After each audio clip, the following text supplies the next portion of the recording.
make a wave or something at the camera for me. Okay.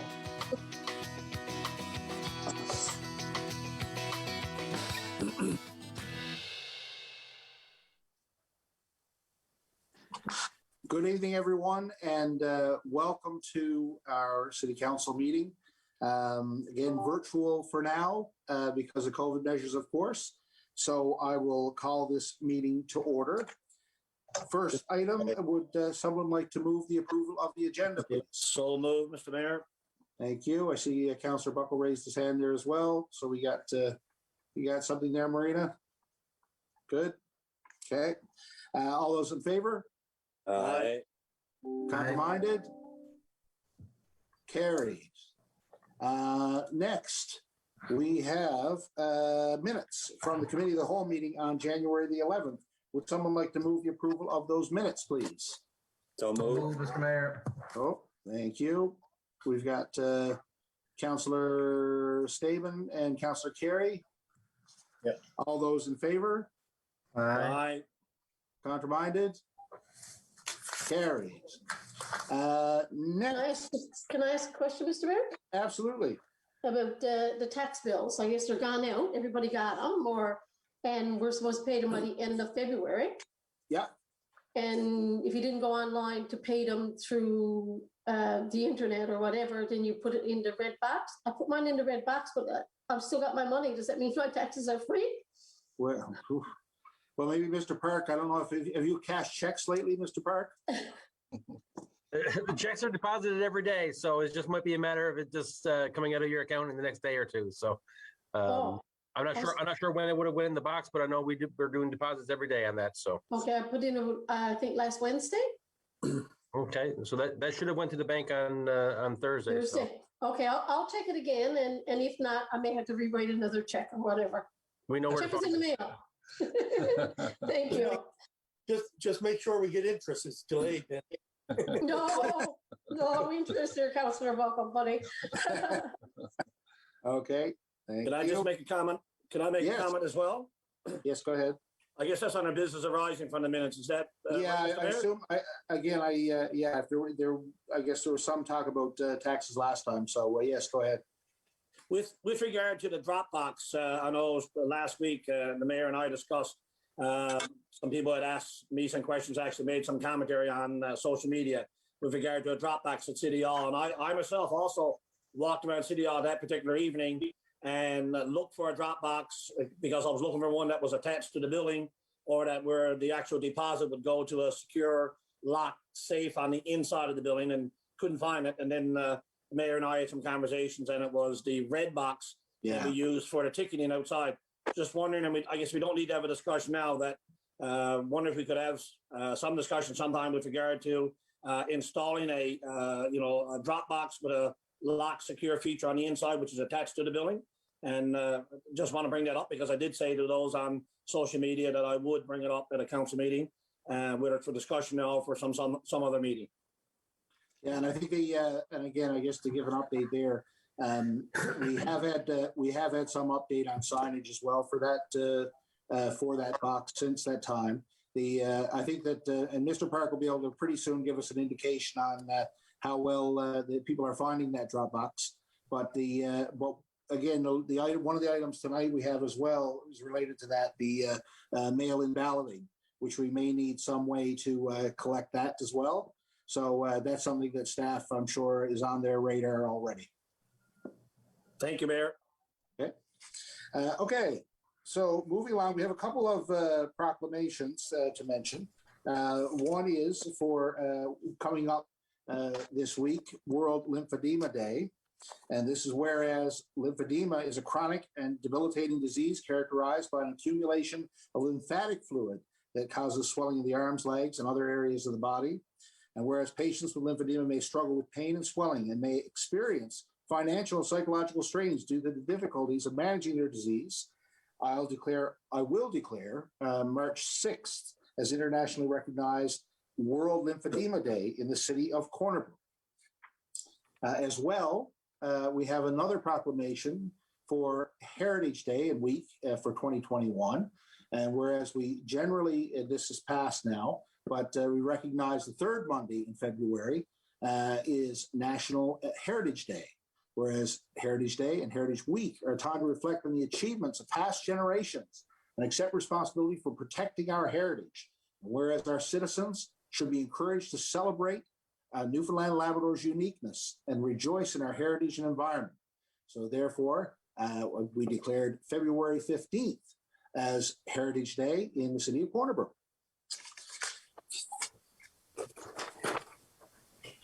Okay, so let's get on to, we have some reports.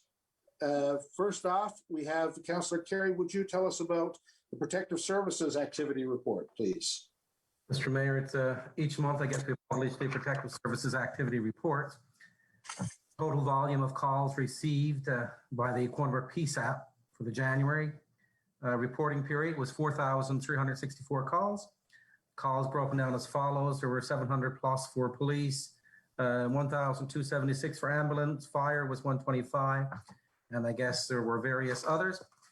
In addition to that, Mr. Mayor, there were 65 calls through municipal enforcement for various types of initiatives, whether that be untidy property, uncovered garbage, or rodents. Taxi regulations, there were one taxi driver permit, 2 taxi driver vehicle permits issued. In addition to that, there were also 3 calls related to animal control. 205 parking related violations were also issued. And 20 calls were received from the Corner Brook Fire Department, varying from a residential structural fire to chimney fire to outdoor to commercial alarms to residential smoke alarms, etc. And there were no fire prevention inspections conducted this month. And the reason that there were none is very obvious, I guess. We're in the middle of a COVID pandemic, and you really can't have our employees in a public space and placing them in harm's way. That's the report, Mr. Mayor, unless there's any questions on the details contained within it, but I'm not going to go right into the intricate detail, just provide a sufficient overview of it. Okay, thank you very much. Any questions there? Yes, Mr. Yes, go ahead. Okay, yes, I just wanted to notice there are 5 uncovered garbage again. I think the residents should remember that their garbage got to be covered, because I tell you, once this snow we got is gone, it makes it that much harder to get it picked up around. So if the residents just remember, make sure their garbage is covered, it'll save a lot of work for everyone. Yeah, absolutely. Absolutely. Okay, anything else? Okay, thank you, Councillor Carey. Also, I guess Protective Services was engaged in a rather extensive survey on our ATV activities. Would you please tell us about that? Mr. Mayor, I guess in January 2021, the council launched a survey to examine the impact of its ATV road access program to residents and businesses throughout the area. The purpose of the survey, as discussed at a previous meeting, was to measure the positive and negative impacts of the program, which can further define its direction for 2021. The survey also tagged visitors to gauge their reactions to being allowed to operate on some city streets. The survey was hosted by the Corner Brook website and was promoted multiple times during the month. It was covered by multiple local media outlets. The survey had a total of 474 respondents as of Tuesday, February the 23rd, 2021. And a breakdown of the 474 respondents were as follows. 398 of those, or 84%, were from residents. 387, or 81.6%, were ATV users, leaving 76, or 18.4%, as non-users. 75 individuals, or 18.5%, were classified themselves as visitors. 19 were from outside of the province. 34, or 7.1%, of the respondents are business owners. Mr. Mayor, do you want me to go into all of the various aspects? I mean, there were a number. I think that I think the overall, I think maybe the top level bullets might be helpful to everyone. Okay. From a positive perspective, many felt that access should be increased to more roads and areas. Many highlighted the impact on local businesses, saying that the ability to shop at local service stations, grocery stores, etc., as well as to stay in local hotels, were the reason for them coming and staying a while. In terms of the respondents were 317 respondents. Some of them said, I can use it more. One said his 85-year-old mother-in-law for the first time last year because she could leave right from her house, Mr. Mayor. Access to gas stations was also one of the major attributors to, I guess, success. Some of the respondents also cited city noise, identified speeding of the ATVs, or said illegal use of dirt bikes. And 36 or others said that really we need more enforcement or better enforcement if we're to proceed and move ahead. The respondents of opening roads to ATV access, 422 of the 474 respondents replied to opening of different parts of the town. And I guess the feedback was overwhelmingly positive for the city regions, with each zone having around 90% approval, except for the townside area, which hovered around 86%. So overall, Mr. Mayor, the survey yield information for council to make a decision. It certainly provides both the pros and the cons for doing so.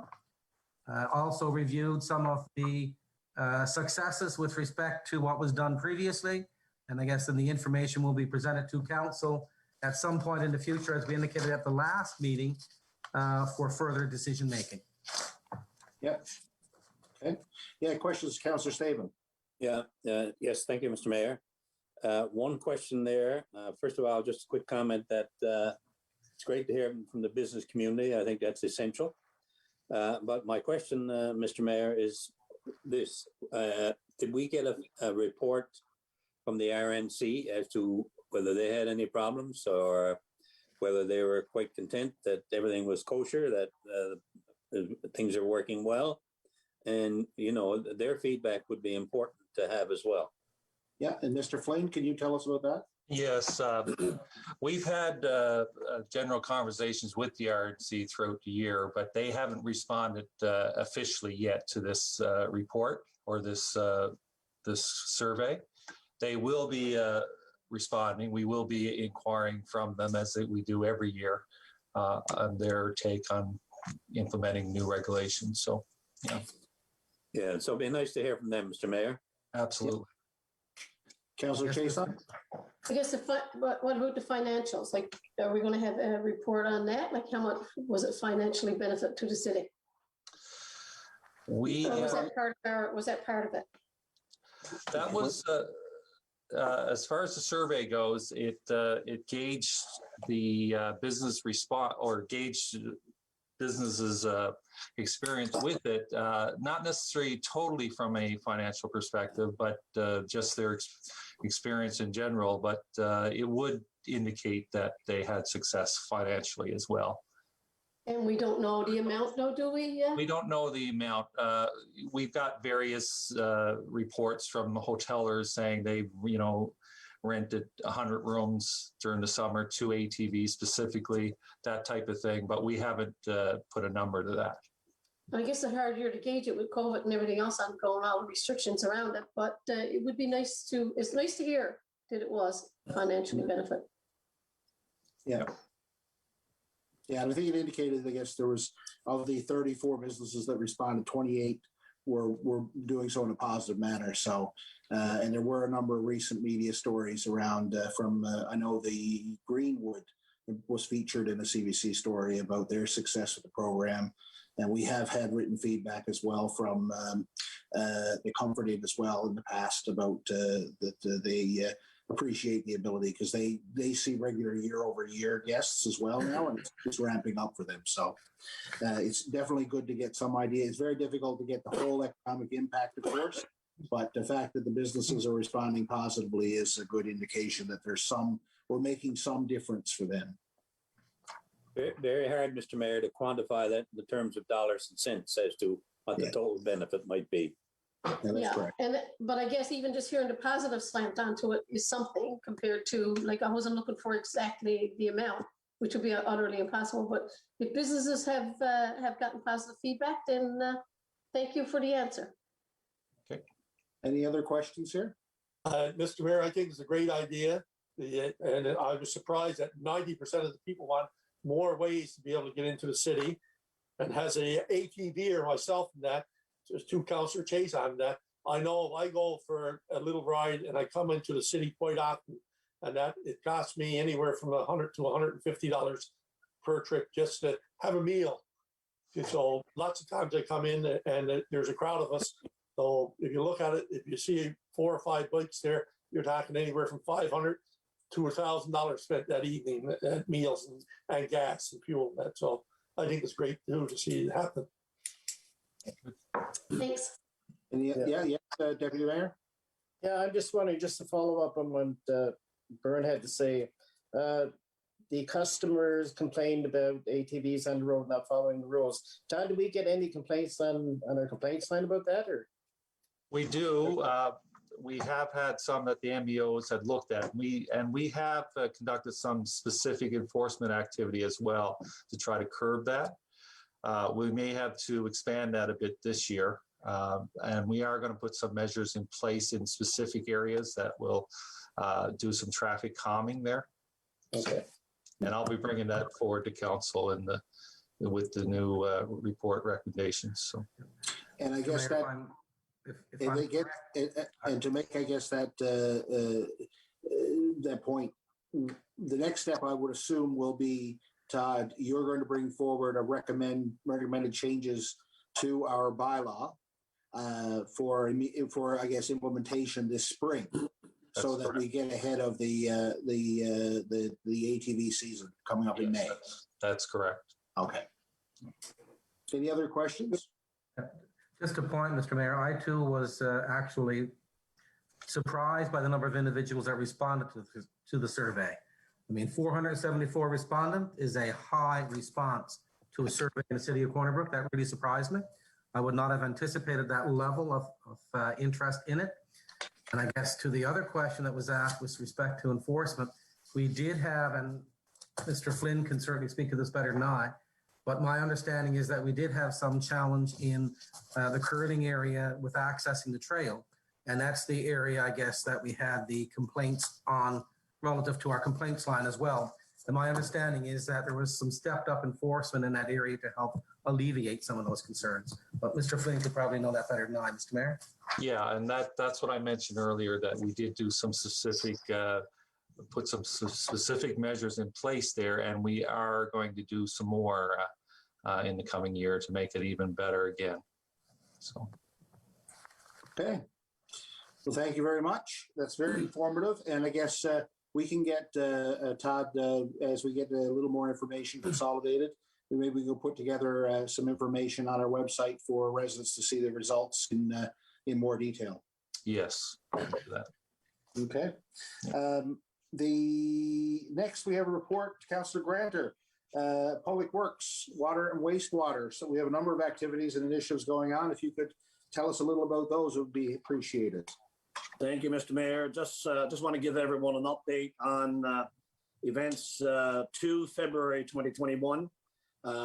Cases by each category. Snow clearing request 54, snow clearing 53, salt and sand requests 27, alarms, internal alarms 20, water leaks 19, shut off and turn on water, etc. 13, other water issues 10, manholes and catch basins 10, animal services 8, and snow clearing sidewalks and sand salt these sidewalks 8 requests for that. Just want to update the city residents on the city snow blower and the city snow blower use. Used when weather allows and are utilized for widening streets and intersections. Typically start on the main roads and school zones, then move to the side streets. The city has 3 heavy-duty blowers that attach to snow clearing loaders. And to date this year, we've only had to be using 1. The following streets, if you've driven around, will know that we've seen the widening of these streets. Elizabeth Street, Wheelers Road, Carter's Avenue, Pratt Street, Windsor Street, Phillip Drive, West Valley Road, East Valley Road, Brookfield, Country Road, Poplar Road, Happy Valley Road, and Owen Place. And the next area around town that's going to be a focus on widening the streets will be the Glenhaven Drive area. And more blowers will be utilized if necessary. Some quick update on the water and wastewater breaks around the city.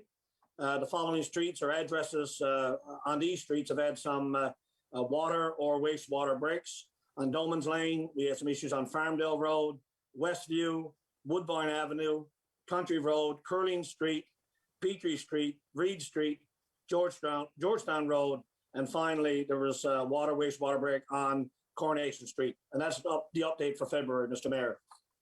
Thank you very much. Yeah, questions on this? Just a comment, if I may, Mr. Mayor. Yep, go ahead. 10 water breaks is all that we've had. I don't want to jinx this. Back to previous years. And as some of us will remember, I mean, we've had years where we've had 90, we've had 100, we've had 50. Hats off, I guess, to the water wastewater crew in terms of we've only had to deal with 10 in this particular year. And I guess some of that is to do to the water treatment plant and the way that we're treating the water. Some guess is that we've had a lack of frost, but with only 10, I think we're doing very well, and we're probably through a hard part of our winter. And another thing to note about that as well, you remember we did devote more resources to leak detection and some of that work as well. So combined together, where our plant should be operating more efficiently. Fewer breaks, fewer new breaks. But I know a few weeks back when we had that break on Country and all of the Glen Haven Upper Country Road area and all that was down. I was very grateful to see our staff there out there very, very early in the morning into a lot of water. I think it was 10,000 liters and 10,000 liters a minute. Is that right, Donnie? Or am I, that's too much, 10,000 liters an hour. So that's a big break. So yeah, it is good. Cross your fingers. Don't jinx it, Councillor Carey. Also, Mr. Mayor, we got to look at the amount of snow we got in the last few weeks and really the fuel complaints that we got, because we had a big dump of snow in a short while. And it's only the last little while that it's slowed down either bit at all. So hats off to these operators and that too, Danny. Great job, buddy. Councillor Chason, did you have a question? No. Oh, No, sorry. did I look like I had one? Yeah, I thought you were waving. Sorry. Any other questions on this report? Okay, thank you. Next, we have Councillor Chason. Would you tell us, please, some activities that development and planning are doing right now? That's what I was waiting for. No, just kidding.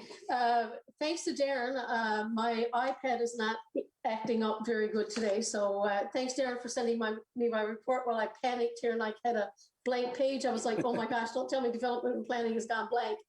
But anyway, thank you, Mr. Mayor. This report is intended to serve as an update to council and public regarding the various development and planning projects. The current projects updates are as follows.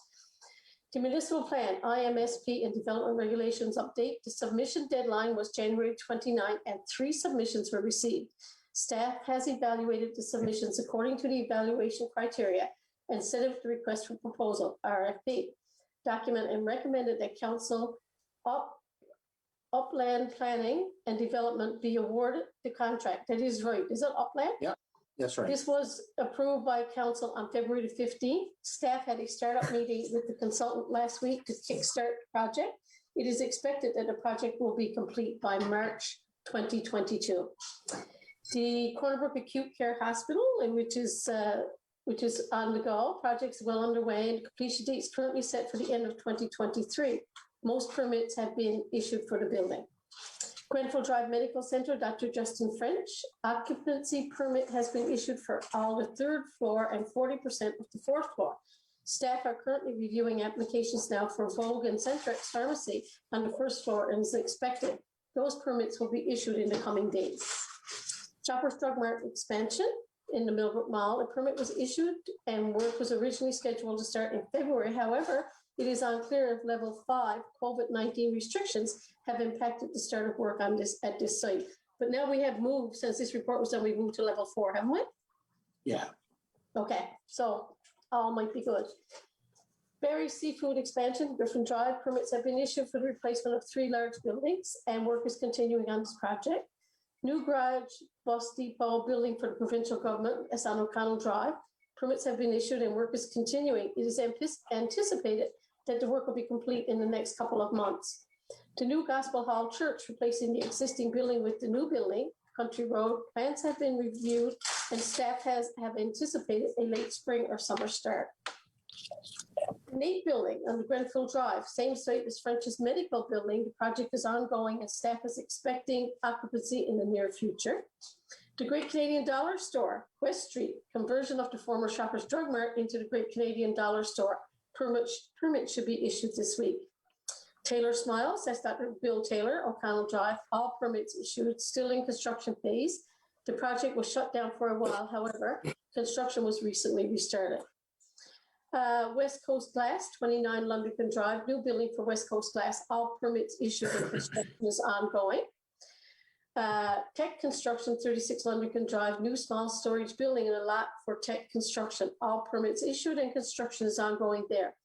Walmart Murphy Square, drawings recently submitted to carry out commercial demo of the Tire Lube Express, completing some structural concrete work to make a way for a new fit in that area. And also, last but not least, we have a new vet clinic, 25 Popular Road, currently constructing foundation and retaining wall. No other permits have been issued at this time. That's it. That's Perfect. it for me. Thank you. A lot on the go. Yeah, it's fantastic. Any questions on any of these items? I have one, Mr. Mayor. Go ahead, Deputy. I'm just wondering the Dr. French building. So I would assume that the building in the box shape has an occupancy permit, and the rentals inside the building, they're waiting on occupancy. You know what I'm saying? Is the building, is the business within the business kind of thing? Is that how this is going down? Mr. Charters? Sure. Each floor or intended use is typically issued a occupancy permit. So as I understand it, some of the doctors are already moved in there. The operating facilities are functional. And now we're just waiting on the 3rd and 4th floors and the occupancy for the businesses as noted. So it's kind of a piecemeal as things are completed. Yeah, I think I asked that question, Deputy, last time at our last meeting, if it was okay for some people to go in and the building not be finished. Yep. Yeah.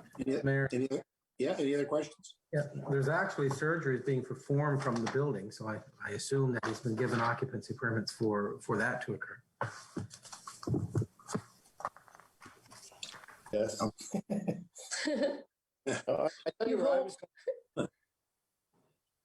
Yes, Deputy? No, where I'm going with this is that, like you're not going into a construction zone to get to a safe zone. That's why I'm asking it. Has the building itself been granted an occupancy permit? And then the individual businesses that go in, then they would set up to their needs, and then they would require the occupancy permit for theirs. Is that what's going on here? As I understand it, yes, the building is safe to go in, that's for sure. Our inspectors have signed off on all the required permits, but like any other building, you go into the main lobby, for example, but you don't go into the side business that hasn't got occupancy yet. So yes. Yeah, the answer is it is safe to go into the building, yes. Perfect. Thank you. You're welcome. Okay, any other questions there? Okay, thank you very much. Next, Councillor Staben, we have a request to purchase land, Companions Lane. Yeah, thank you, Mr. Mayor. The issue at hand is the owners of 5 Companions Lane have requested to purchase some land from the city. I'm going to give everybody a bit of a background on that. Land management was approached by the owners of 5 Companions Lane and requested to purchase city land located adjacent to their current property.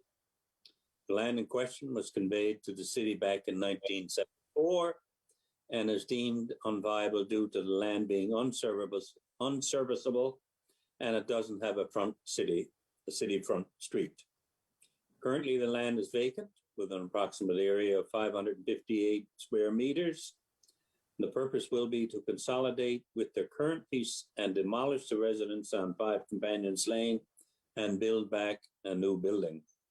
So, Mr. Mayor, the financial implications, the city received revenues from the land and will generate future property taxes. And the price will be based on approximately $2 per square foot, which amounts to $9,900, which is the going rate for the city. So therefore, Mr. Mayor, be it resolved to approve the execution and the purchase and sale agreement between the city of Corner Brook and the owners of 5 Companions Lane for city land adjacent to that location. So moved. Thank you. Mayor. Seconded by Councillor Carey. Okay, questions on this item? Just one question, if I may, Mr. Mayor. Go ahead. Looking at Schedule A of the RFD, it's the piece of property, I assume, that's in red, that's sandwiched in between the two adjacent pieces of property? Yeah, and I think that's correct, right, Mr. Park? It is. So the individual would own both other pieces of property except for the sandwiched piece? No, the individual currently owns what's designated in that drawing as 5.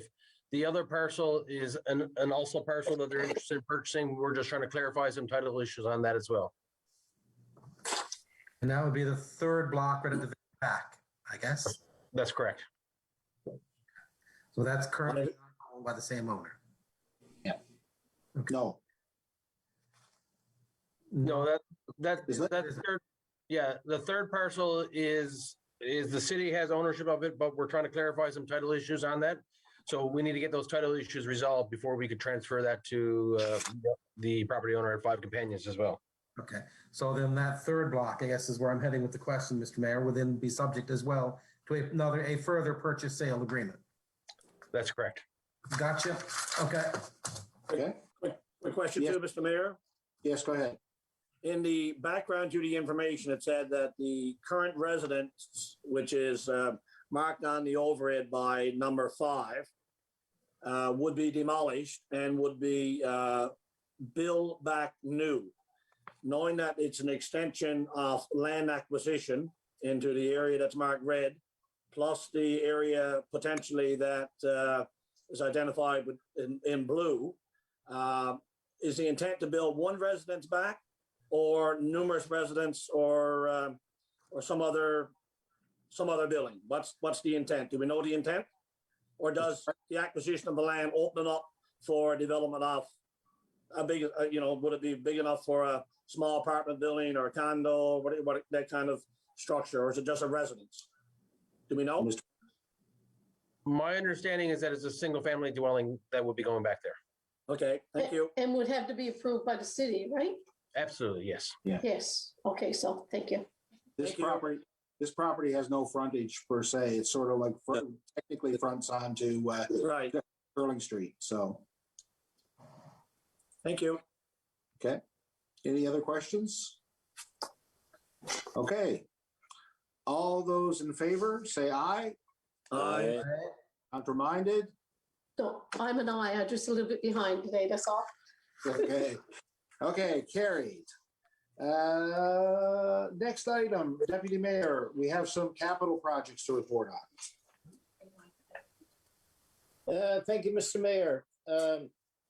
This report is intended to serve as an update to council and the public regarding the various capital projects being undertaken in the city. The current project updates are as follows. Corner Brook Regional Recreational Center, the 5 requests for qualifications, RFQs, submissions have been reviewed and evaluated against the criteria as set out in the RFQ by the Project Procurement Committee. As a result, the top 3 design build teams have been selected. The Procurement Committee has now received the draft request for proposals document from the Owner Advisory, SNC Lavalin, and final review will take place this week. Once completed, the RFP will be released to the top 3 design build teams. It is anticipated that the project will be delayed. However, it is not expected to be significant delay. Okay, that's future capital projects. As of yet, there has not been any capital funding announcement from the province. The engineering studies, Steady Brook Water Study. At a request of the town, an application has been submitted for funding to complete this study to determine the best alternative to Steady Brook with water from Corner Brook. The second Mount Bernard sanitary sewer study, a sanitary sewer study is being undertaken to determine what system upgrades are required to accommodate the new hospital.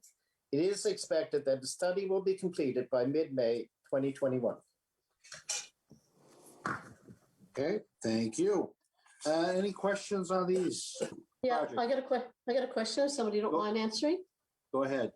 I guess the Steady Brook, the study's going in on the Steady Brook one. What would that mean for our water treatment plant?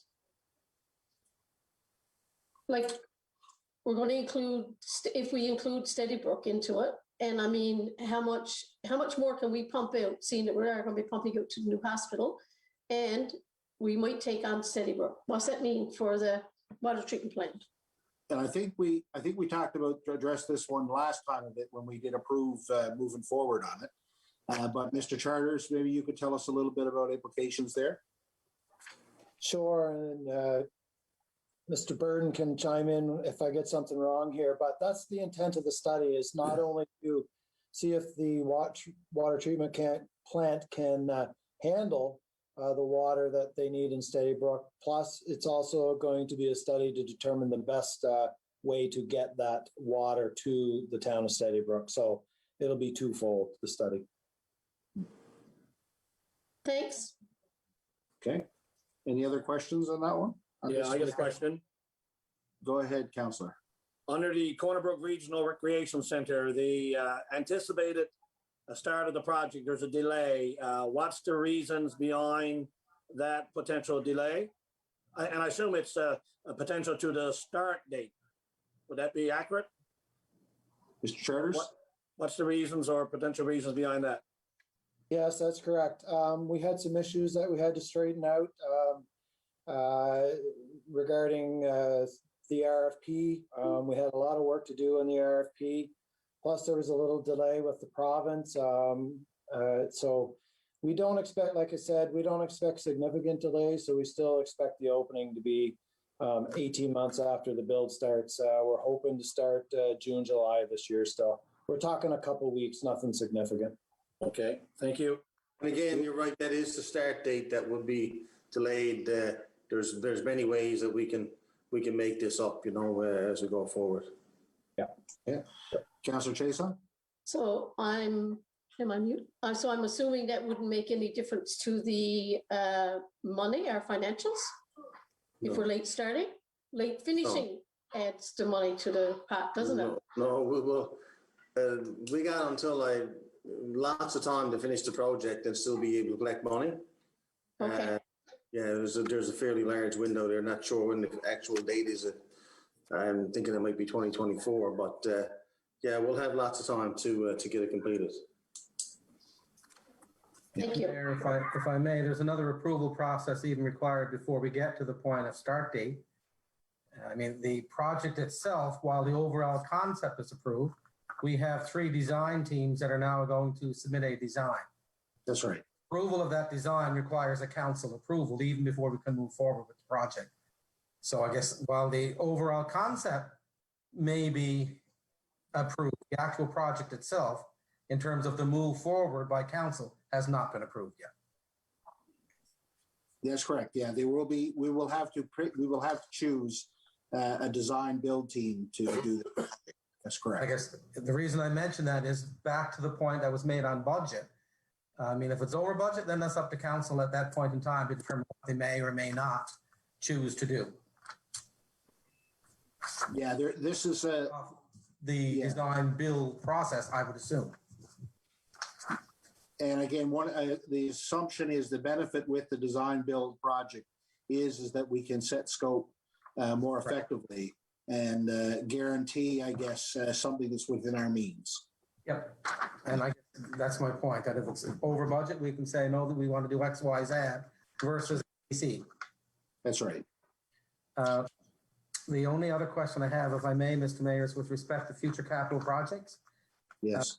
because it went by very quickly. So we still do not have any approvals from the province at all on any capital programming for the current year. That is correct. We have no word on our multi-year capital funding. That's the funding, of course, that we rely on for most of our work. And that's usually meted out in 3-year increments or 3 or 4 year increments. It goes over a fiscal year. So the last set of funding ended, and I think we have an item on the agenda coming up there about the last allotment, which ended on 2020 fiscal year. So we have a big list of projects, including things like Johnson's Avenue, for example, that is sitting there waiting now because the money was announced at the budget last fall, but it has not actually been released by the province. And we don't quite know why, but all of us, I guess, in the same boat, and speaking with my colleagues in the other larger municipalities, we share this concern that this money needs to get out. We've already missed one construction season because of this delay, because of the delayed budget last year. And if we don't get somewhere soon, we're going to miss another one because we have engineering work to do before we can start construction. So yes, it's an important problem. I guess that's my question, Mr. Mayor, and I guess it goes to goes to Darren and others inside the city and Donnie that are responsible for capital works projects. I mean, this is now going into March. If we're going to be tendering any capital projects this year, we have an engineering workup to do. We have a tender process to go through. We have an award process to go to. We have a ministerial sign-off to go through. We're getting very close to not getting any projects done this construction season again, because theoretically, and I guess Mr. Charters and Donnie could advise better than I, but from my experience on council, what we don't have in the queue by May, April, really, we're not going to get in this construction season from a tendering and award and letters of approval through and fro and back and project startup. So I guess I throw the question out is, what are the deadlines that we're looking at from a perspective of being on target to do anything this year? Yeah, we're definitely in a pickle. You're absolutely right. And we do have, of course, the other projects ongoing and the ones that were mentioned in the report as well. But this multi-year capital is our bread and butter for sure. And we're in desperate need of it. So what would be the absolute date on some of them, Mr. Mayor, that we could say we're not going to be able to do it this year? For example, we were lucky enough to get Johnson's Avenue approved or Joe Batt's Arm approved. From a timelining perspective in engineering, what are we looking at in terms of a normal year of working that up and having it ready and in the queue? You know, Mr. Charters? I would say it depends on the complexity of the project. It takes 4 to 6 weeks to design something like the Johnson Avenue. So look, we're really pushing the timelines here to get any work done this year. No question about that, but it's hard to give one general answer to that question. Yeah. I raised it's possible something like paving like that, we might be able to get that done, but no, we hear you, and we've been very frustrated, with not getting an answer from government, and certainly we know we're not going to get an answer for a few more weeks now. We're in this caretaker mode as well. So, yeah. We got 3 weeks now, 3, 4, 5, probably another 5 to 6 weeks really before we have a capital. Now we do have our own, just to be clear, I guess we do put aside our own money for things like paving and that as well. And obviously we leverage some of our budgeted funds toward multi-year capital projects, ISIP projects, things like that, where we can get our $3 for $1 kind of thing, or $2 for $1. But we do have some money to do, as Mr. Cumby mentioned, things like some paving and things like that we really can't avoid. So. Yeah, but they would be 100-cent dollars. Is that correct? Without some extra funding, absolutely. So, I mean, we would be foolhardy to do 100-cent dollar spending because it's not going to get us very far. Some of even with paving, 100-cent dollars is not going to get us very far from a paving perspective if we're doing it ourselves. Mr. Mayor? Yes, go ahead, Deputy. No, I'm just wondering, I hear on TV when the government are saying that, like, yeah, we're in election mode, but a minister is still a minister and departments are still running the way they should be and all this. So I don't know why the election would stand in the way of this. So it seems to me like there's something else going on here. I'm just wondering, instead of waiting, and I'm not saying we didn't try, but can we go back again? Well, Mr. Cumbie and I have spoken with the deputy on this in transportation and infrastructure, and he couldn't give us, I guess, a specific answer on how or when this funding would become available. Because of the election? No, this was even before the election. Wow. So yeah, it is a concern, I guess. I don't know what the holdup is. Like I said, as I understood, it was budgeted for in the fall budget. So it usually comes out within a month of the budget process. So typically, if there's an March, April budget, then soon after the allocation is out and we have an idea. It might be about, for us, it's almost $5 million, I think, in funding that we can leverage. And that usually comes out about a month after budget. So there is some time to get work done that construction season. This year, of course, because of the leadership and the election and all these things, budget was pushed till the fall. And then even since then, it wasn't allocated. So again, it's not clear why, but we have been talking to them. We have been talking to our M&L colleagues as well on this. So again, I don't know. I don't know. We're in a weird situation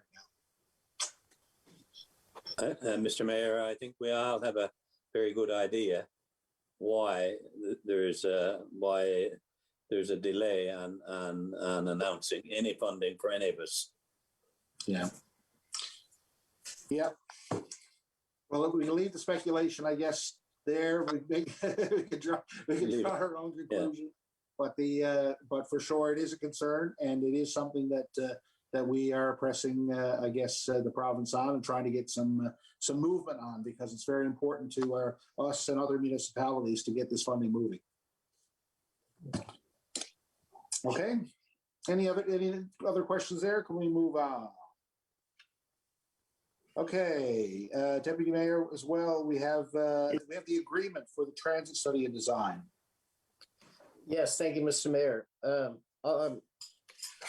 background, although the project is well underway and nearly complete, there have been several issues with the PCA, that the prime consultant agreement, that is required by the province in order to access the funds under the multi-year capital program.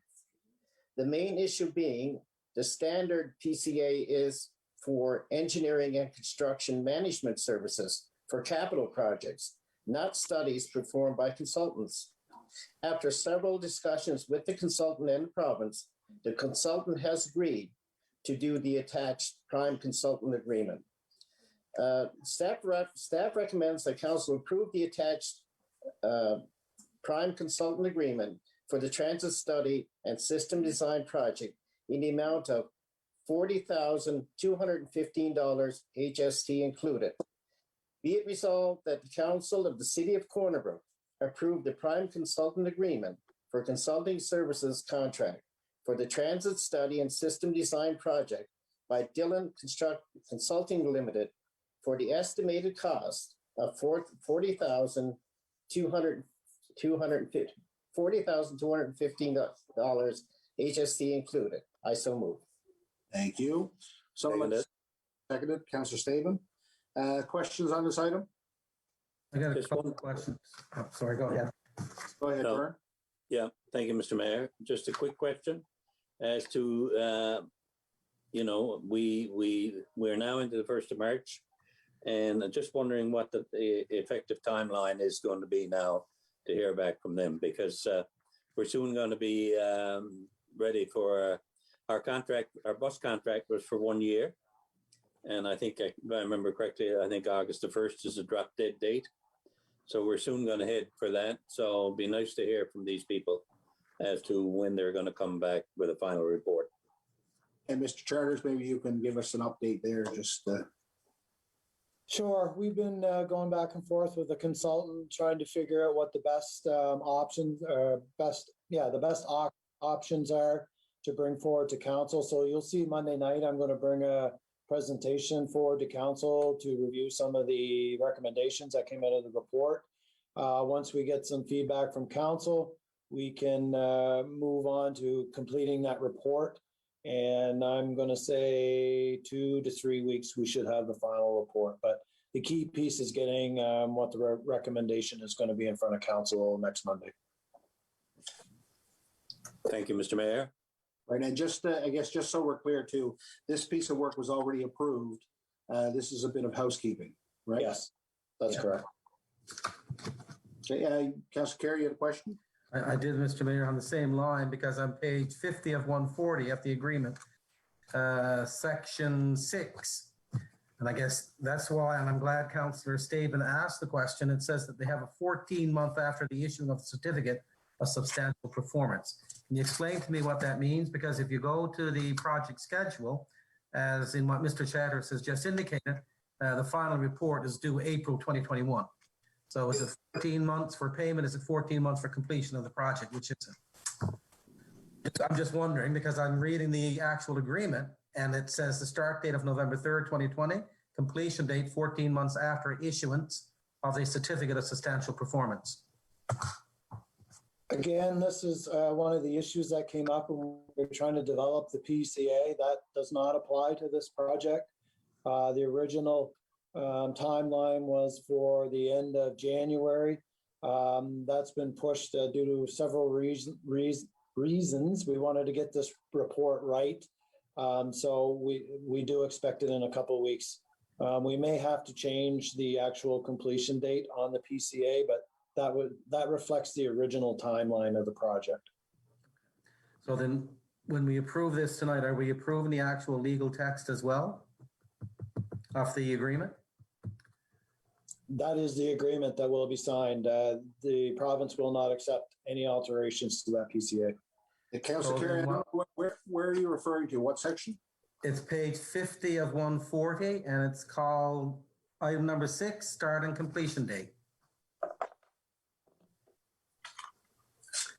And I guess I raise it because back to Mr. Charter's point, and I realize where he's coming from, and we did say that it would be completed by April.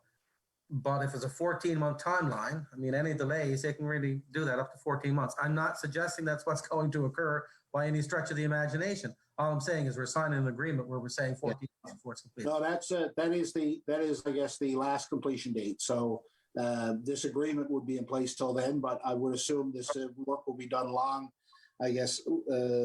before 14 months after November 3rd, 2020. I guess all I'm saying, Mr. Chavez has indicated that they're not going to accept any amendments to the agreement.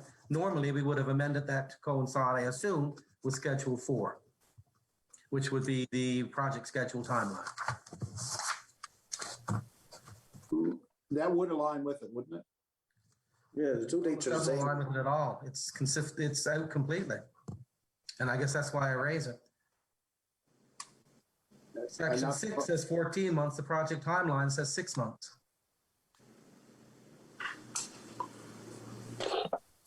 Yeah, but I guess this agreement will be in place for 14 months. If there were delays on the project that could be accommodated within the 14-month period, then we wouldn't have an issue. The agreement would still stand. So I think this is just again, to make sure that we have more than adequate time to complete the project, that we should be okay. Yep. So I'm just saying the two don't jive. That's all, Mr. Mayor. Normally they would have. But back to Mr. Charter's point, they really couldn't negotiate it because it was in the agreement the way that it is. Otherwise, we'd have further delays, I guess is what I'm hearing. This project should wrap up in the next month or so. That's the plan. Thank you, Mr. Mayor. I just raise it from what's in the text. That's all. Yeah, no problem. We'll take a look at details to make sure it does jive before we get anything signed. Okay, any other questions there?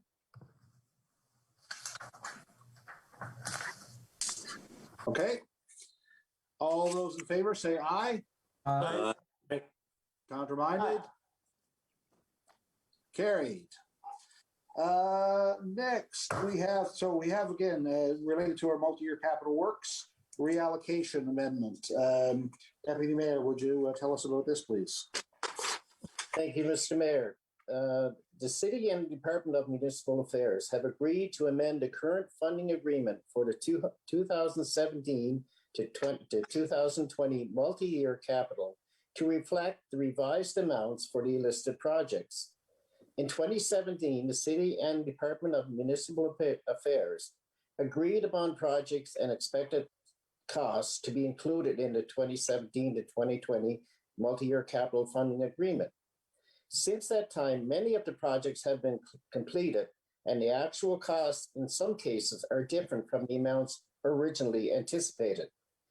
In order to fully utilize the funding and to receive maximum funding on the multi-year capital projects, a reallocation of the funds by project is required.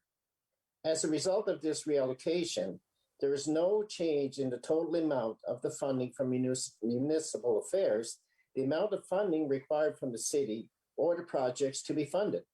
The only change is the amount of funding allocated to the specified projects.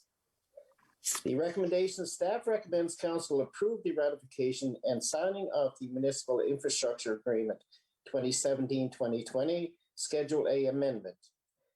To that be it resolved that the Council of the City of Corner Brook accept the cost-sharing funding as outlined in the Municipal Affairs and Environment Project Approval Letter dated February 23rd, 2021 to complete projects under the 2017 to 2020 Municipal Infrastructure Agreement Amendment. The Corner Brook City Council authorizes the Mayor and City Manager to sign the 2017-2020 Municipal Infrastructure Agreement Amendment with the Department of Municipal Affairs and Environment on behalf of the City of Corner Brook. I so move. Thank you. Someone like to second that? Councilor Buckle? Okay. Any questions on this one? We've probably noticed we've done a number of small changes, I guess, to our allocations in the last while as we wrap up this funding cycle. So that's I think that's the nature of this. Mr. Mayor, we approved the list at the last meeting, correct? So this is just the actual agreement we're approving now. This is the work that's already been done pretty much. There's some wrap up, but this is the agreement now. We've approved the list of projects at the prior meeting, I think. Have we not? Yeah, these are all previous projects. Yeah. We needed a minute of council to make the application to make these changes. Now we have the agreement modified. So this is the council ratification of that. That's what I'm asking, Mr. Mayor. Yeah. Okay. Any other questions there? Okay. All those in favor, say aye. Aye. Underminded? Carried. Next, on to recreation. Councillor Buckle, would you please tell us about some community services projects? Yes, Mr. Mayor, this report is intended to serve as an update to council and the public regarding projects being undertaken by community services staff. In our tourism department, they're working at the staff are working with the funding partners to complete the remaining steps for this phase of the project. That's the STAR project. A STAR advisory committee meeting will be called after the election to inform the group of the next steps in the project. And the following items must be completed before the project can be closed out. Confirm if capacity building needs satisfied under current program. Confirm that support remains for a branding project. Then under the trails, staff trails working group has accepted a project charter, and is working with Crown Lands to amend licenses to operate to allow for upgrades required with the project and apply for trail project funding. The branding, the request for proposals is complete and waiting for release once funding is confirmed. This will be an important exercise that will determine how we market ourselves to visitors. And then staff is beginning to plan a tourism summit for local stakeholders and interested parties Although COVID-19 has impacted the March date, it is still the intent to host such a summit when COVID-19 restrictions are lifted. More information will be forthcoming as planning proceeds. The Visitor Information Center, the staff is working with the Board of Trade on a new agreement to operate the Visitors Information Center and to improve services at the locations on Confederation Drive. And staff is also looking into opening up a few pop-up visitor information centers at different areas in the city, including downtown and near the Man in the Mountain parking area. They're working on a potential program for the Mill Whistle for 2021 with COVID-19 measures in place. It is expected that any program will look much different than in 2019. The Dare Lake Airport, staff is working with airport management on a sense of arrival project to enhance the Corner Brook Bay of Islands presence at the airport. And the Jigs and Wheels Festival, they're looking at modifying that festival for July and August in 2021. So I think everybody should stay tuned for some new details coming out. And Go Western DMO project, staff is finalizing details on the project with the DMO to create digital content for social media and websites. And their sustainability employees, we're working on the transit study and system design. That project is well underway after a very successful public and stakeholder engagement campaign.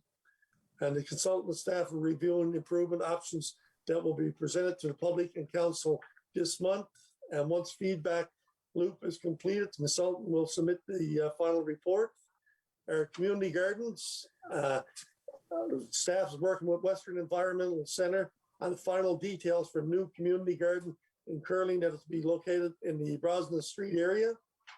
And finally, the community composting. Staff is continuing to work with WEC to develop the community composting program for 2021. And it's anticipated that a number of composters will be installed at community garden sites as soon as possible in the spring. Mr. Mayor, so they're very busy. Thank you. Questions on any of those items? Yes, Councillor Staven. Yeah, thank you, Mr. Mayor. Councillor Buckle is right. There's a lot of meat there in what he just gave out. But just the question is, an agreement, he piqued my interest when he mentioned the Board of Trade and the Torres Chalet. Is that going to come back to council for further discussion before we make any commitments? Mr. Charters? Yes, any agreement would have to be discussed and approved by council, yes. Okay. Yeah, because that's an important game changer. We had an agreement for 10 years. I'd certainly want council to be a strong voice here as to where we are moving forward. Yeah, for sure. Councillor Chason? Just a quick question. I don't know if Darren can answer it or not. With respect to the community gardens, do people who had the community gardens last year automatically get them, or is it a clean slate? And everybody start applying? I don't know. I don't know the answer to that question, but I can surely find out. It's run through WEC, so I don't know the details, but I can certainly find out for you.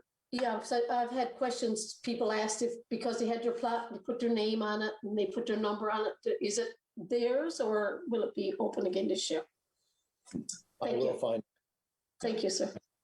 And WEC, I would assume, actually is getting that time now where WEC will start some of their activities to recruit and sort those issues out for sure. So a lot of people looking forward to that. Yes, Mr. Mayor, a lot of people are looking to get so-called plots too for over there. I know last year, speaking to people around the town and that there, and they said they just couldn't get in. It wasn't enough room. So hopefully they'll even add a few more places this year. Yeah, totally. They need it. Yeah, good. Any other questions? Okay, thank you very much. Moving on to our recreational services, Councillor Buckle. Yes, Mr. Mayor, while the Chief Medical Officer for Problems of Newfoundland and Labrador announced the closure of all group, team sport and recreation activities, including the operation of gyms and arenas in the province on February 10th, 2021, due to increased cases of COVID-19.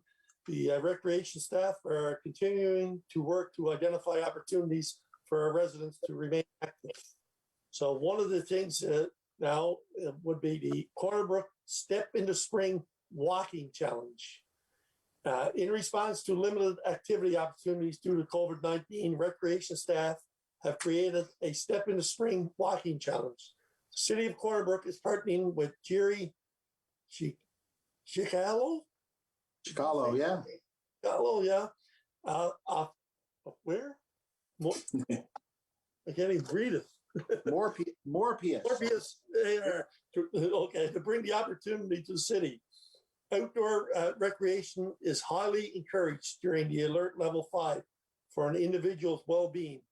It is hoped that the challenge will go live on March 8th, 2021 and run for a total of 4 weeks.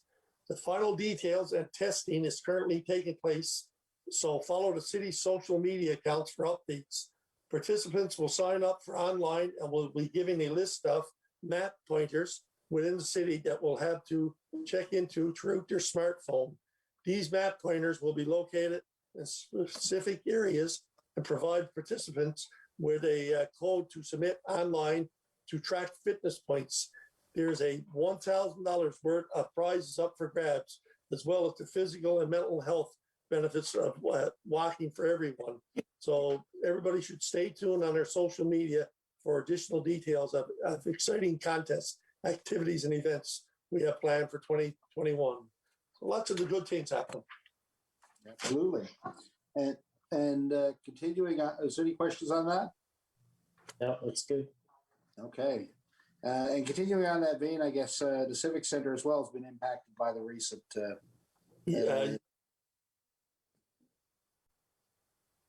Go ahead. Oh, pardon? Oh, okay. Okay. Yes, Mr. Mayor, with the COVID-19 on the go, can you hear me? Yes. Oh, the Civic Center commenced further cleaning of the facility and began work on maintenance projects that could not be completed during normal operations. Staff installed and painted Ranger board in the studio gym, covering drywall, which was incompatible with recreational activities. As well, work has begun on the painting of the main arena stands. The main arena stands in this entirety has not been painted since the center opened. Progress on this project is going well, with a significant visual improvement in areas currently completed. The work remains ongoing, and in monitoring the current alert levels, there remains some optimism and uncertainty that regional activity within the province may be possible. The center has retained ice on both the main and Kinsman Arena, but that's changed now. The ice is taken off at these two arenas. The energy demand has been lowered to the point of just maintaining ice, but that's all changed. Everything is taken off, and if someone really wanted to rent it for a period of time, I'm sure we could accommodate that, but it don't look like anything's going to happen for a while with the COVID-19. Okay. What else have I got here? No, that's it. That's it. I think that's it. There you go. Any questions there? So yes, the ice is off the arenas. We know for sure it's going to be at least a month, I guess, based on the arenas being closed and then moving to another alert level, even the team sports and that aspect. Is that right, Mr. Park? Would still be off in this case? Yeah, that's our understanding, that it would have to be at level 2 before team sports can continue. So with that being the case, it would be the end of March before that's able. So if the levels are reduced and the demand is there, then at the end of March we will certainly look at putting ice back on to meet the demands of our users at that point. Right. And I guess the other question that people have right away is the walking track, because it is winter, of course. Yeah. And I think right now, as I understand, the arena itself is closed or will be closed under the CMO guidelines. But if there's a change that could allow that, there's a potential it could open even with the ice off. Is that correct? Yeah, at level 4, the arenas are closed in their entirety. At level 3, the arenas can open to individual activity, of which the walking track would qualify under that as we understand it. So if we get to level 3, or if and when we get to level 3, we'll certainly evaluate the walking track hours at that point. Okay, yes, Councillor Greider? Yeah, the ice service is being removed, and we know that there's a savings there for the city with regard to energy consumption. Is there a savings there with regard to staffing, or the staff have been retained and reassigned to other duties and responsibilities? Mr. Park? Yeah, we've had some reduction in staff in regards to our cleaning staff that we had on specifically for some of the COVID precautions and whatnot. So those staff have been laid off. But the remaining staff that are there, there's 2 staff on at a time.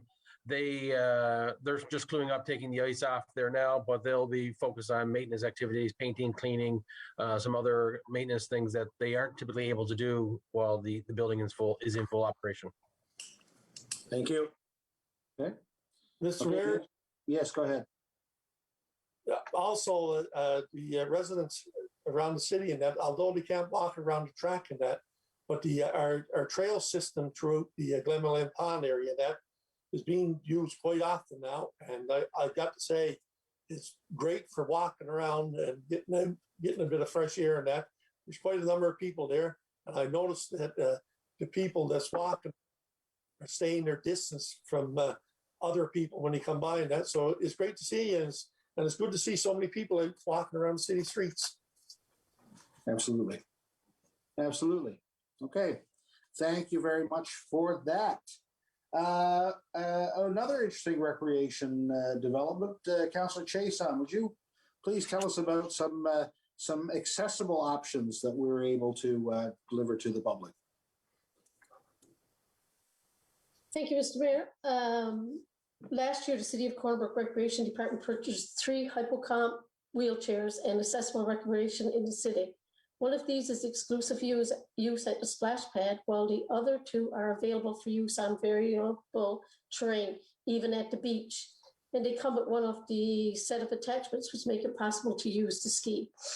On Friday, February 12th, recreation staff were joined by the city manager, Mayor Parsons, and Councillor Granter to drop off one of these chairs to the Blow Me Down ski trails.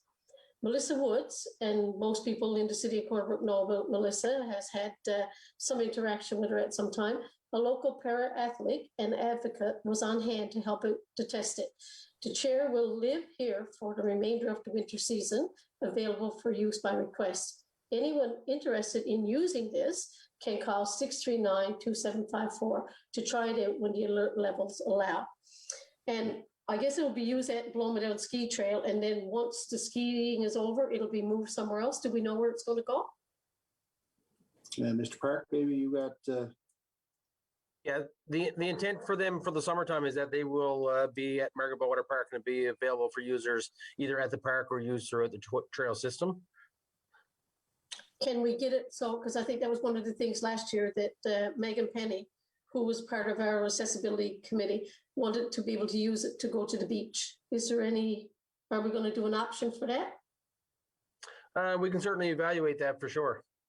Yeah, I think it was looked at that we would sign it out or something, maybe just sign it out to go to the beach and then bring it back sort of like a rental, but no cost. I think, Councillor Granter, you can help me out there. That was the discussion at the accessibility committee. You're right there, Councillor Chason.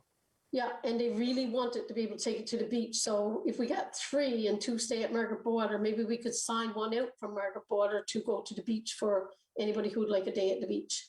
Yep, we can certainly consider that. One thing is that they are fairly large, so you need a fairly large vehicle to be able to move them, but we'll certainly evaluate that, consider that for sure. Okay, thank you very much. Okay, thank you very much. Next, code of conduct for council. Councillor Staben, if you would, please. That's 12-2, right, Mr. Mayor? That's correct. 12-1. 12-1. Mr. Mayor, can I ask that this be removed to 12.4 in camera session? You can, but this is a public policy, so we. I realize that, but council has not even had a discussion on it yet. That's why we're here on TV right now. Yep, that's why I'm asking if we can move it to in camera, because there are some legal consequences with this as well. There are issues contained within it that perhaps we need to have a second look at before we move the policy in a draft format forward. That's why I'm asking it. Mr. Mayor, weren't all of council given this a month ago? Yeah, this was distributed at a previous committee of the whole. And then First distributed time I've again. had a chance to discuss it, Mr. Mayor, as a council, is why I'm asking that. Council has not had an opportunity to have any discussion on it, Mr. Mayor, is why I'm asking. It was on committee of the whole once before already. Well, it's just, The policy was there only as an information item only, not for discussion. It was free for discussion, as is any item on the agenda. yeah, At that point in time, I was of the understanding that it was only there, Mr. Mayor, as an information item only. And at some point in time, at that time, our city manager indicated that at some point in the future, he would be bringing forward some type of a policy, and contained within here tonight, it's saying that at some point in the future, they'll bring it forward as well. All I'm asking is that we have an opportunity as a council to have a discussion among council before we discuss this publicly.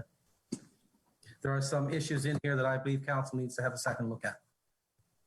Well, bring it, you can tell us right now. This is why we're meeting. Well, we can proceed if you wish, Mr. Mayor. I'm only asking that we defer it, but if you wish to proceed, I'll discuss all my items when we go through it. Well, I guess if I'm correct, and my memory serves, the city manager did distribute this and request any comments on the draft previous to this meeting. So I guess the point is that we should be able to discuss this in public. I don't have any difficulty with doing it if that's the wishes. I'm just saying that in camera may be better, because there are some items within here that I think would require a second look from a legal perspective. But that's fine. I'm willing to proceed. Mr. Mayor, I got the email from the city manager asking for comments, and I told him I'd like to discuss it in person with us as a group and as a council. Someone can make a motion, but I don't understand why we want to keep this behind closed doors. This is a very standard code of conduct document that we should be able to discuss in public. Mr. Mayor, if I can, I'm not suggesting we keep anything behind closed doors. What I'm suggesting is that there are issues contained within this document that may require further legal opinion, is what I'm suggesting. For example, I don't think the Municipalities Act is a permissive act, meaning that if it's not in the act, you can't do it. There are items in here that will be contrary to the Municipalities Act. And I'm suggesting that we deal with those first before we bring a draft policy forward. We don't follow the Municipalities Act. We're governed under the City of Corner Brook Act, Mr. Mayor. Yeah, that's right. There are items in here that would be contradictory to the City of Corner Brook Act as put forth by the Department of Municipal and Provincial Affairs, is all I'm suggesting, Mr. Mayor. Well, I think that we haven't even gotten to the item yet. So that's fine. I'm prepared to move ahead. I have no difficulty with that. I'm just asking that maybe we want to have a discussion as council. Well, maybe Councillor Stabin, you could bring forward the item, and then we could have a motion to discuss it or not, or do whatever. Mr. Mayor, quick question before we do this. Okay. Quick question before Councillor Stabin. Even after the discussion this evening, it would still remain in draft form.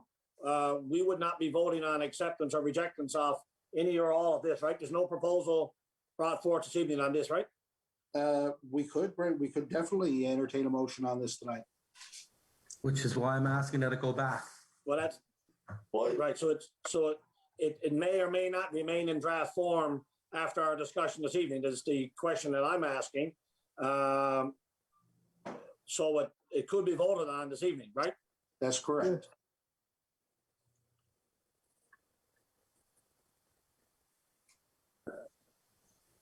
I'm not sure what you want me to do, Mr. Mayor. Again, If you want me to, I'll make a motion that we move it to the in-camera session of council. Okay, is that a motion? There's a motion on the floor there. Would someone like to second that? I'll second that. Okay. So any questions or Yes. any comments? I have a question, Mr. Mayor. Go ahead. All of council had this report now for over a month, I guess. Okay, I think it was from early January. yeah, okay, so it's all well over a month. So at the time, our city manager asked everyone if they had any concerns with anything to bring it forward to him. And I'm just wondering, maybe the city manager can answer a question. Did anyone come forward and ask them any questions on this report? I had to, I got to look back through my emails here. Mayor, I didn't raise any questions with Rodney in response to this particular report that came out. I did raise some concerns with Rodney some time ago. And I guess all I'm asking is that we address those concerns before we make this document public. To Councillor Granter's question, if we're going to vote on this tonight, there are things in here which we don't know legally if we can or cannot do. Councillor Sabin? Yeah, no, just a comment, Mr. Mayor. If there are any questions there that follow under the legal component, I guess, not to keep anything from the public, but if there are legal issues that somebody feels they need to be discussed, I guess going under the 3L, land, labor, and legal, we could, in theory, have a separate meeting for it. Just my opinion. Yep. I'll just ask one more question if I can, Mr. Mayor. Go Has ahead. council collectively had an opportunity to sit down and discuss this collectively? That's what we're doing right now. Have we had an opportunity in an in-camera session among council to discuss the legalities of this? We should be able to discuss this in a public forum. I don't understand. This is not, there's no sensitivity around, from a legal perspective, there's no sensitivities around any individual or anything with regard to this piece of policy. So we're, you know, as council, we should be able to discuss policy out in public. I'm not suggesting that there's questions, if there's specific point of order, if there's specific questions on the legality of something, this is the forum to bring them to, as far as I'm concerned. So I guess then, Mr. Mayor, too, without getting into a long debate, I'm going to call for the question on the motion. Can I just make one comment? Can I yes. make, getting back to Councillor Stabin's commentary and Councillor Carey's, if there are legal implications that all of a sudden when we start to discuss this within the first 10 minutes, obviously it's going to be difficult. We don't have anyone sitting around the table here tonight with the legal background or a legal foundation to be able to answer those questions for anyone sitting around the Zoom meeting.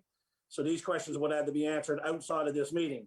So would it be foolhardy to discuss it without having the legal questions answered first and then discuss it in a public forum? I'm only asking that question just for clarification, because we could debate this for 2 hours tonight or longer and have all kinds of legal questions. And I don't know if there are any or not, but different people may have some legal questions that they need answers on. And then we get to a point whereby we're forced to vote on something without having the legal guidance or the legal direction on it. So we'll be putting everyone in a precarious situation if we got to vote on something without having the answers on the table. Mr. Mayor, that's where I'm coming from. Mr. Mayor, something I don't understand is we vote on policies before. And we have councillors around this table with 12, 16 years on council, I guess. And they know that when a policy's been brought forward and we didn't have legal question anything on it or anything, and this policy looks pretty straightforward. But if Councillor Carey got a question there, I'd like to know what one of these questions. So I'd like to read it right now. Maybe I might be able to pick out of it that could be legally. But I'd be willing to go ahead and vote on this. Call for a question on the motion, Mr. Mayor. And then one other thing here, Mr. Mayor. I thought everything was going to be open instead of done behind closed doors. So let's talk about this right now. Yeah, one second. The city manager, Rodney, did you have something you were trying to say? I'm just looking for, I don't see, and I could be mistaken, but I just searching my emails, and I got some comments back on another one that sent out, but I didn't get, not that I could see any here. Yeah, okay, Get them again. and I guess we'll go to Councillor Kerry's motion to put this behind closed doors. But I will say this, is that I don't know how we're going to get anything done here if we can't put forward policy and vote on it and discuss it. So, Mayor, that's not what I'm indicating. What I'm indicating specifically is that we operate under the City of Corner Brook Act. And that act is enacted through legislation with the province. Our act, as the provincial act, are permissive acts, meaning if it's not in the act, we can't do it. There are sections within this report that I would require legal interpretation on even before I could speak to them in any manner contained within here. Council as a whole, collectively, have not had an opportunity to sit down and have that discussion. And I guess all I'm asking is that council collectively as a whole, at an in-camera session, have the opportunity to put those questions on the table and have them clarified. Mr. Mayor, we Ask the have a question. city manager there that asked for anybody who had concerns about this to go back to him, and he would have contacted, I'm sure, the rest of council and said that, listen, guys, we have concerns here, maybe we should postpone it. So, and he just told us that he had no concerns from any other councillor. Mr. Mayor, can Point of I order. speak? Yeah, absolutely. This is a very sensitive policy, code of ethics, whatever name you want to put onto it. And I will tell you that it's very sensitive and it runs very deep. And Do whatever. pardon me, Councillor Buckle? I said, do whatever, run deep. I'm speaking, which is- Councillor Buckle. Go ahead. And I will tell you that I would like to have a full discussion on this. And I go back to what Councillor Kerry, what Councillor Staben said. If we're going to get into the legal jargon in this kind of stuff, maybe we should be behind closed doors and bring forth a policy, code of ethics, whatever you want to call this, because there's a lot of meat in this policy. Yes. And there's a lot of stuff in this policy that can't be done, I guess, without legal people, somebody from the legal giving us legal advice is what I'm trying to say. And yeah, it is very sensitive. It is, and it's not a time sensitive one right now. We need to be able to put this on the table, pick it apart, tell our feelings, and then get the legal advice we need before we move on with this policy. I would Or suggest. code of ethics. It's called code of ethics, which I No, it's called, question. it's not, it's called the code of conduct. Code of conduct, okay, Yeah. code of conduct. Same thing, same different, same animal. Yeah, And I guess, sorry. I would just suggest that, again, guys, everyone, just zip it for a second, okay? I would suggest that, like other policies, this is something that our staff have confidence in the legality of. If there are questions, I guess, around the policy, this is not something that I would consider would be considered privileged under land, legal, and labor. This is not about someone's specific legal situation or an HR issue. This is a policy. So if there are specific questions about the legality of one piece or another, this would be the forum to do it. So I guess that whether or not, I mean, people should be passionate about this. It is important to be able to conduct ourselves in a proper manner.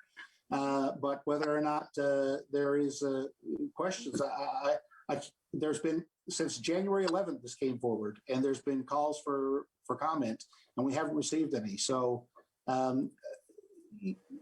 Mr. Cummey, are you aware of anything that would be against our act in this? The only thing I can say to it is that what would be against our act is to remove a sitting councillor, and this does not get into that. It talks about other types of sanctions that we could do, but certainly. Now we're getting into the discussion, and I guess I'm going to ask for the vote. Before we do that, I need to make one final comment. Yeah. If we are going to proceed with a discussion on this, and if there are legal questions that anyone around the table bring up tonight, can we commit to getting the legal legal opinion, not necessarily legal advice, legal opinion before we actually vote on it then tonight, because I don't want to vote on something if there are legal questions brought up, and I may not bring any up, but if there's outstanding legal questions that any of you or any of us sitting around the table has, can we commit to then finding and getting the legal opinion and bringing it back to vote on at next meeting or whenever our next meeting would be?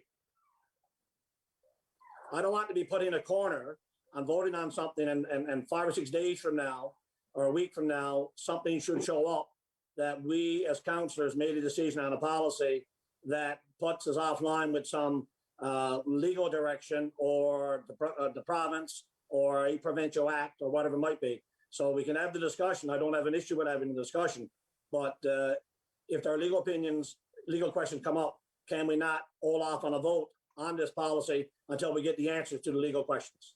Okay, well, I guess that would be a different issue. Then Councillor Carey's motion is to bring this to the privilege session. So I guess to one final comment to Deputy Mayor, who hasn't had to weigh in on this yet, before we vote on Councillor Carey's motion. I can't believe we're having this conversation. This is a code of conduct. This is about treating the person sitting next to you with dignity and respect. How can you break the law by doing that? I don't understand this. This is a good thing. This is something we should have. This is something we gotta have.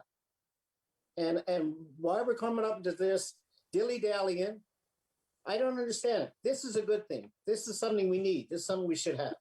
And why we're stick handling around it, I don't understand it. Don't make any sense to me.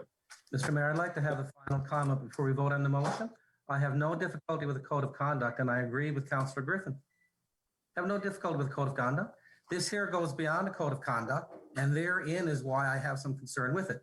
There are two separate pieces that are before us tonight. There's a code of conduct that's before us, and there's also an investigative piece around anything that may be filed by council or by staff with respect to harassment or bullying or those types of issues.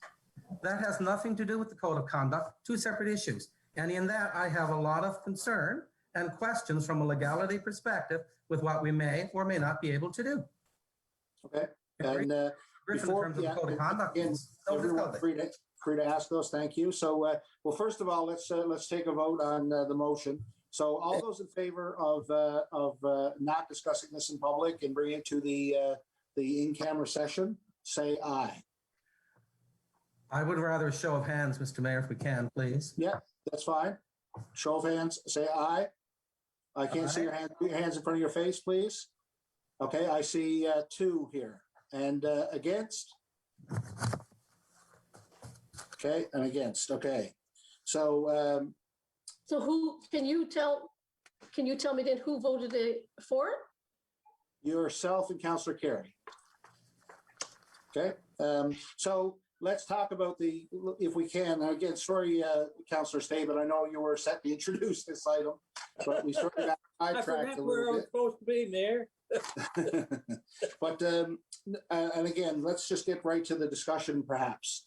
The idea is to talk about the policy and if there are specific concerns with it, and answer those questions. Maybe I should just read out the 2 paragraphs because people are really confused what we're really talking about there. Absolutely. So the topic at hand, Mr. Mayor, is Code of Conduct by Mayor and Council. So the background on that, City Manager has been reviewing various best practice for the Code of Conduct for Mayor and Council.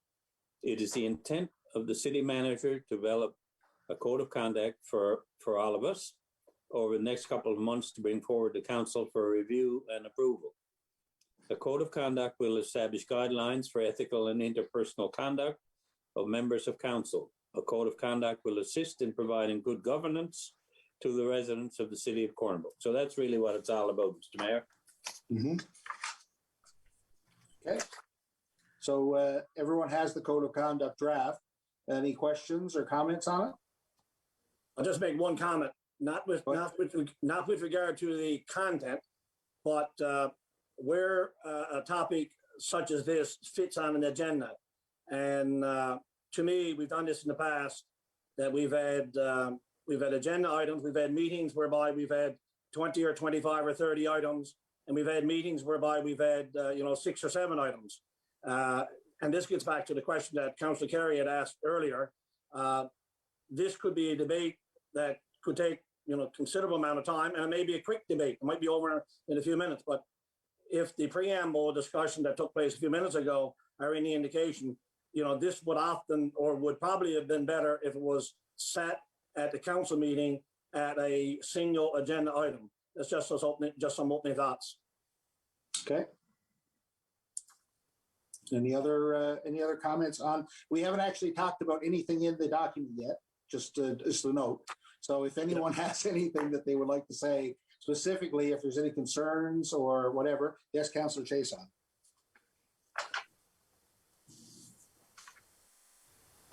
I'll start. I was muted. I guess in the beginning, if we're going to discuss the document, the word councillor should be changed to elected officials, because councillor just means councillor. In language, we need to change it to elected officials because it has to include the mayor. He's not exempt from any of this stuff. No. So that's one I had. I guess, and respectful interactions with council and council or elected officials, can we have it to include the use of vulgar language, profanity towards other members of council? Yeah, and there's some in there, yes. There's some, but I wanted those specifically put in there if we can. Vulgar language and profanity. I guess I was confused about the code of conduct versus the policy, because code of conduct in all the years that I've worked is just a list of 7 or 8 different things and how you behave if something happens. But this is like a twofold, as Councillor Kerry said, because it also involves the investigation process. I guess the informal complaint process, I have number 9, I have some difficulty with. Advise the councillor that the conduct violates this policy. It's not a policy that we're looking at right now. We're looking at a code of conduct. This is a policy, though. This would be a policy, not a bylaw. But it's not called a policy, Mr. Mayor. It's called a code of conduct.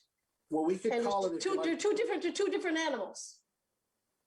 This is a code of conduct policy, then, if you want to call it that. No, because code of conduct is definitely different than a policy. But anyway, advise the councillor that the conduct violates this policy.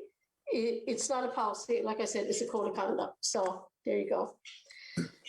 In B, the B part of that, in the investigation process, requesting the mayor to assist. How about if the mayor is the subject of the complaint? Then it goes to the deputy mayor. Okay? I cannot agree with it going to the deputy mayor. What happens if the deputy mayor is involved? This becomes a division among council. So what you're seeing is that if I had a complaint, I'd take it to you. Yeah. This is the informal. You're talking about the informal complaints process, right? Yeah, informal complaint process. Not the formal. Right. Mayor, can I ask for clarification? No, let Councillor Chason finish, please. Okay, so I would like to see this becomes a division among council. So and we've seen this happen before where council is divided on different things. So I said, what happens if the mayor and deputy mayor are the subject? Why not have it go directly to the city manager, not city manager, sorry, city clerk? Why can that not be written in that if I got a complaint against somebody, I take it directly to the city clerk? Well, the city clerk is not one of us. She's not an elected official. And that's I think it should be her role and her duty to handle that. Yeah, and that would be the formal process as stated. And I think the informal should follow exactly the same as the formal. Okay, well, I am the chair of council, and generally I'm supposed to try and work out and establish order on council, which I'm not having a very effective night at, apparently.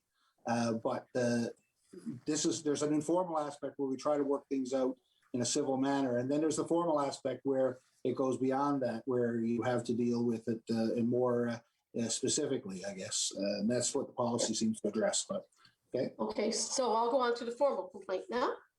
So council, excluding the complainant and respondent, shall deliberate and make a ruling on whether a breach of this policy has occurred upon finding a councillor has breached the policy. I don't think any, so for example, if you bring, or I'll just pick Councillor Staben, brings a complaint against me, so that automatically removes me and Councillor Staben out of the mix. There's Right. 5 of you left to decide what happens to me or Councillor Staben. Right, you follow me? Yeah. I don't think councillors should be put into this position to judge fellow councillors. And then council shall be issued a letter of reprimand to the council, to the councillor by the council.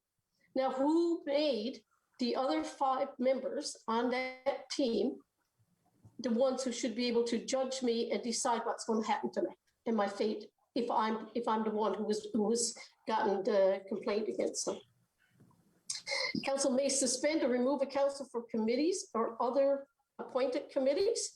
Who gives councillors the right to be able to remove another councillor from a committee if they're put onto it and elected to be there?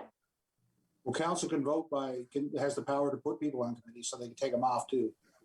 Not outside committees, they can't. No. Legally, under the act, it can't be done, and that's why I've asked for legal opinion. Yeah. So I could ask to have deputy mayor taken off the airport authority if there was a complaint went on and he got, I guess, accused of something or whatever, right? Anyway, I don't agree with that. So you want a discussion? Yeah. Well, this is consistent with our current policy, right?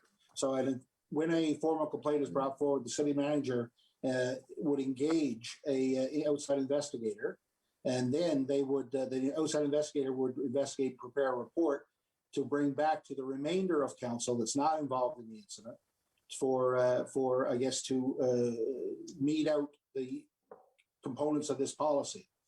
Okay, but technically, that would be consistent with our current harassment complaint standard. But technically, if this happens at the council table, everybody's involved. Everybody sees what happens, but yet they're going to be judge and jury of somebody and judge their actions and come up with a response that they want to whatever they want the councillor to do. Council members have each, like we sort of look to each other to help each other out. This is not to be taken seriously. I don't know. Technically, the council, I don't know how a council can be judge and jury. So they're going to give statements of what happened and statements on somebody's characteristic, and then all of a sudden they're going to say, "Oh no, that needs to happen a different way, and this is what she needs to do or he needs to do." I don't think it's a fair process. Anyway, that's it. Yeah, that's good. Okay, thank you. And again, remember that this is to get Councillor Greider's point about this being long and drawn out discussion. A great way to provide this feedback would be to email the city manager with commentary on this, as was requested and before. So this is very detail oriented. I apologize for our viewers for having to withstand this, but I think it's important that we do hear if there are specific concerns like that. So thank you, Councillor Chason, for letting us know your concern there. Yeah, Councillor Grant. You can tell I have lots of concerns. Mr. Mayor, yes, just one point, a little different than what Councillor Chason just mentioned. And again, good debate. Under the section, communicating on behalf of the city. So we meet at meetings, sometimes behind closed doors and public meetings, and there's an issue that's discussed that I'm all for, supportive of the democratic process, and we come to a decision of council. It's not all 7 people voted in favor of a particular issue, say 5-2 on a particular issue. Council, well then, obviously, that's the stand that council will take. However, under this policy, under this code of conduct, if myself or some other member of council outside of a council meeting, even though council voted 5-2, and, I waved the flag and I still, follow the direction of a particular decision. But if, for example, I don't totally agree with something, and if I put my personal opinion on a particular topic, but it's not the same opinion of the 5 other council members, it's only the other opinion of one other, could I then fall under or be reprimanded under the code of conduct because I offered my personal opinion that I disagreed with? And I'm all for supporting council decisions, but if it's so far and new information became available, which would support my argument, and I make my personal opinions known publicly through the media or whatever it might be, then would I, under this policy, code of conduct, could be reprimanded by the delegation of council? Where are you talking about there, Councillor Granter? Just under the communication. 124 of 140, top page. Communicating on behalf of the city. A councillor must not claim to speak on behalf of the council unless authorized to do so.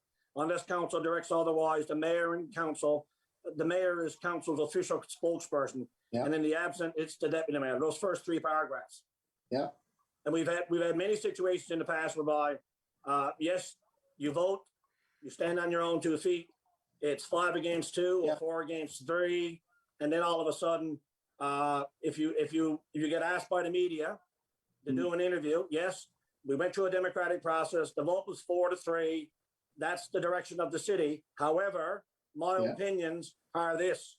So if I now say my opinions are this, and it's contrary to the 4-3 vote, can I be reprimanded under a code of conduct for councillors? That's the question I would want to know. No, it says that this is the official, if you're the official spokesperson, you have to represent council's opinion.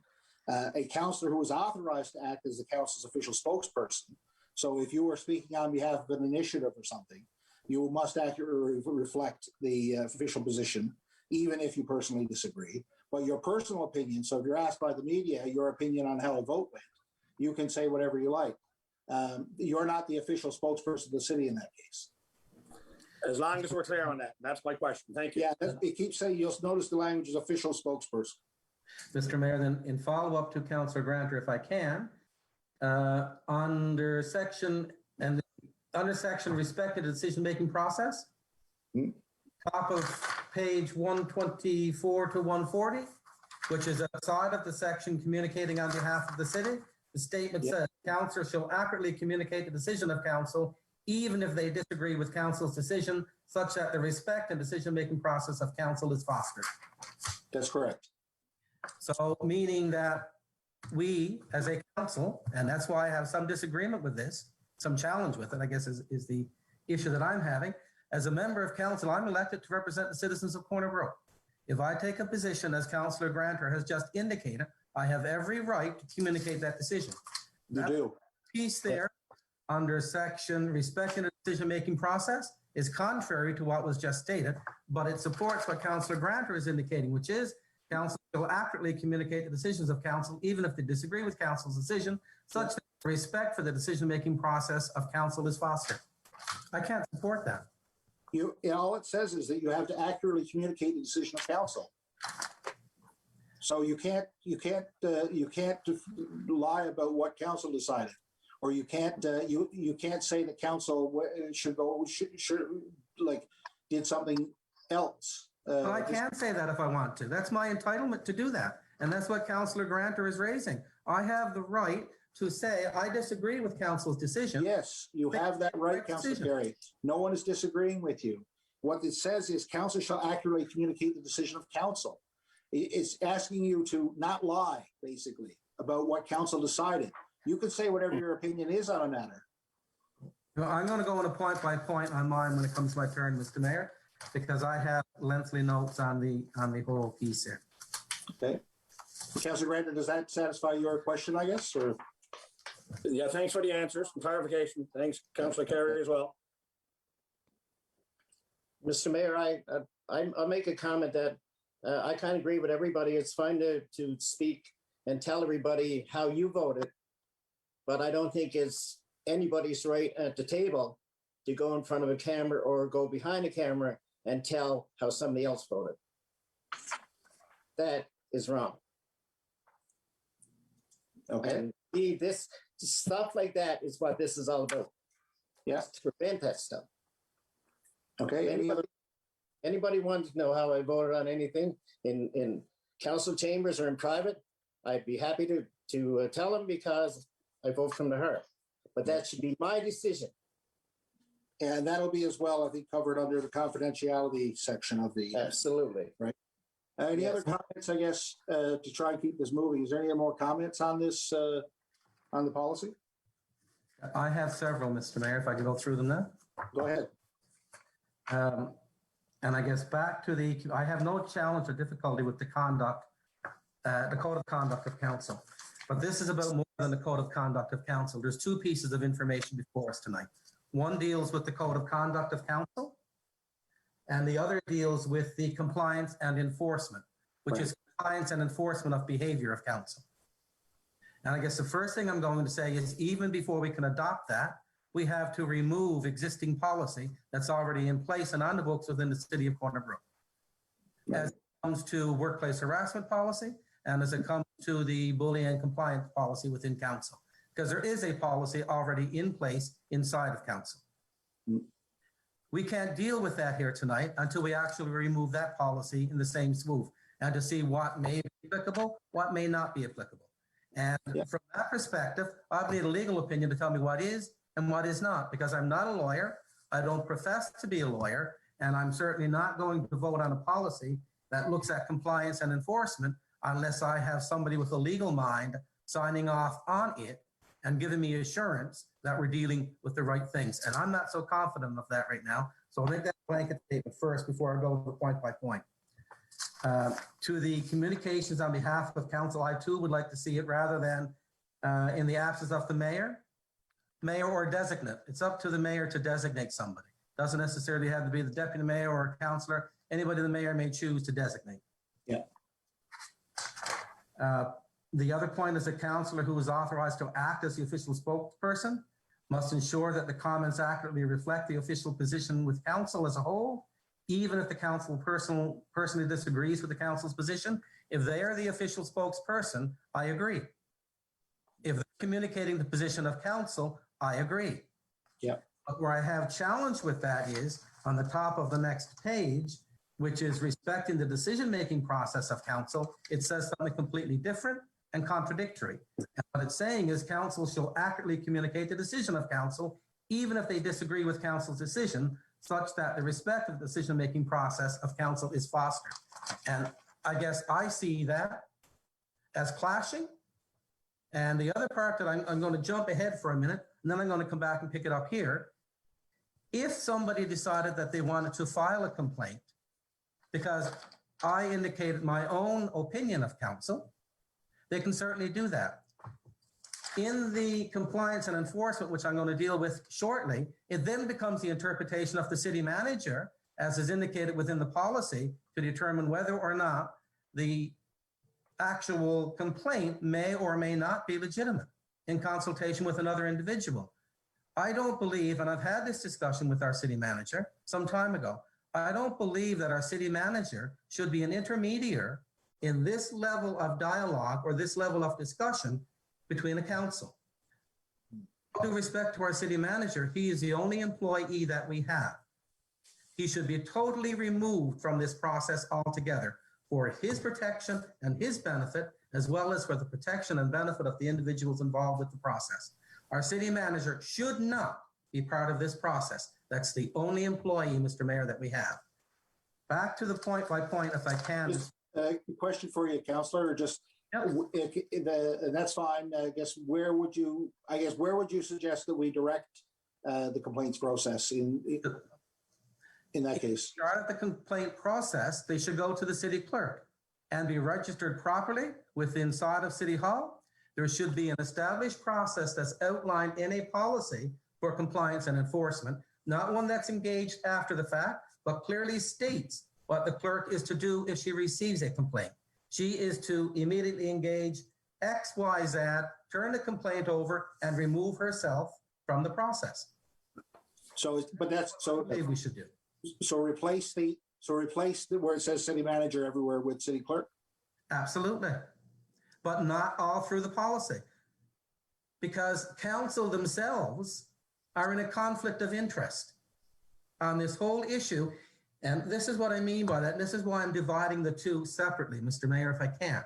If, for example, there is a complaint received internally and it's given to the city clerk, and the clerk has the complaint in her possession, that complaint, under the previous policy that the city is operating under, because this policy hasn't been accepted yet, is to be kept confidential, not to be shared with anybody. Nobody is to know. The city clerk then, if we were going to write the policy with some legal advice, which I believe we can do, should turn that over to an investigative type of framework, whatever that framework is that council decides it may be. That framework shouldn't involve council as being the judge and juror, because by so doing, we're placing ourselves in a conflict of interest. And this is how we're placing ourselves in that conflict. We may have to give information. We may have to be a witness. We may be asked, did we see X, Y, Z? We may have asked, did we hear that this statement was made? And if we give that information, we're giving that information toward a complaint that was received by the clerk. We're then going to step out of our role as a witness and become a juror. And in that, I think that's a flawed process. And I think that's a conflicting process.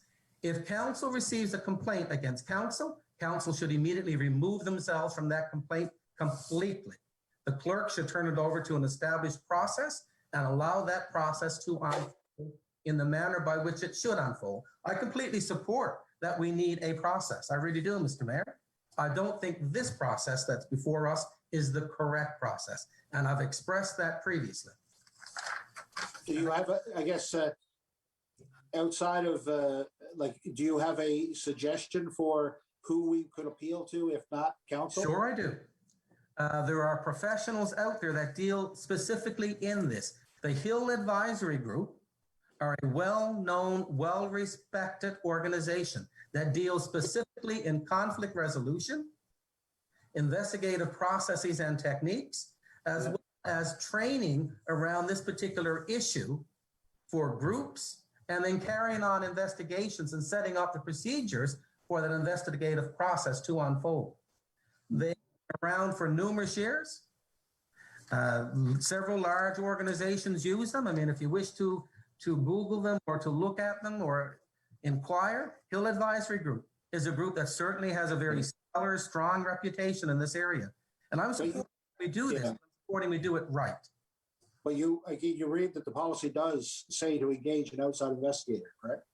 Yes, but that part of the policy is also flawed because of what it says that it must come back to. If you look at the compliance and enforcement piece, what it says is there's going to be a report done. Then the city manager is involved in that reporting process jointly with the committee that council is going to enforce themselves. That's wrong. In my opinion, I don't believe that that's what we should be doing. And I guess that's why I'm asking for an outside independent review of this entire piece. For us to become judge and jury of a member of council that we work with on a daily basis, that we may have been privy to something that occurred, and then we're going to set back and meet with an outside investigator and decide, give them information that they're going to ask of us, and then we're going to receive a report from them, presumably, if it makes it that far, because the city manager has the right to determine whether or not that report is legitimate, as is outlined in this policy. Then council, the remaining members of council that aren't involved in the process, which I don't see there's going to be any, because if everyone was interviewed, we're all involved in the process. So how can you possibly then assume the role of trying to decide whether you're going to implement A, B, or C that's recommended as the possible options, punitive options toward the individual member of council? And that's where I'm coming from with respect to the compliance and enforcement piece. The piece around council conduct, that's not a policy. I mean, The, it's a good mechanism that council should follow by, Mr. Mayor. And if you Councilor Carey, I invite you to read that section again. If you read it, in fact, once the investigator is engaged, the investigator provides to council, not like specific, again, council as a body, a statement with the results of the investigation, including a determination of whether, in their opinion, a breach of policy has occurred.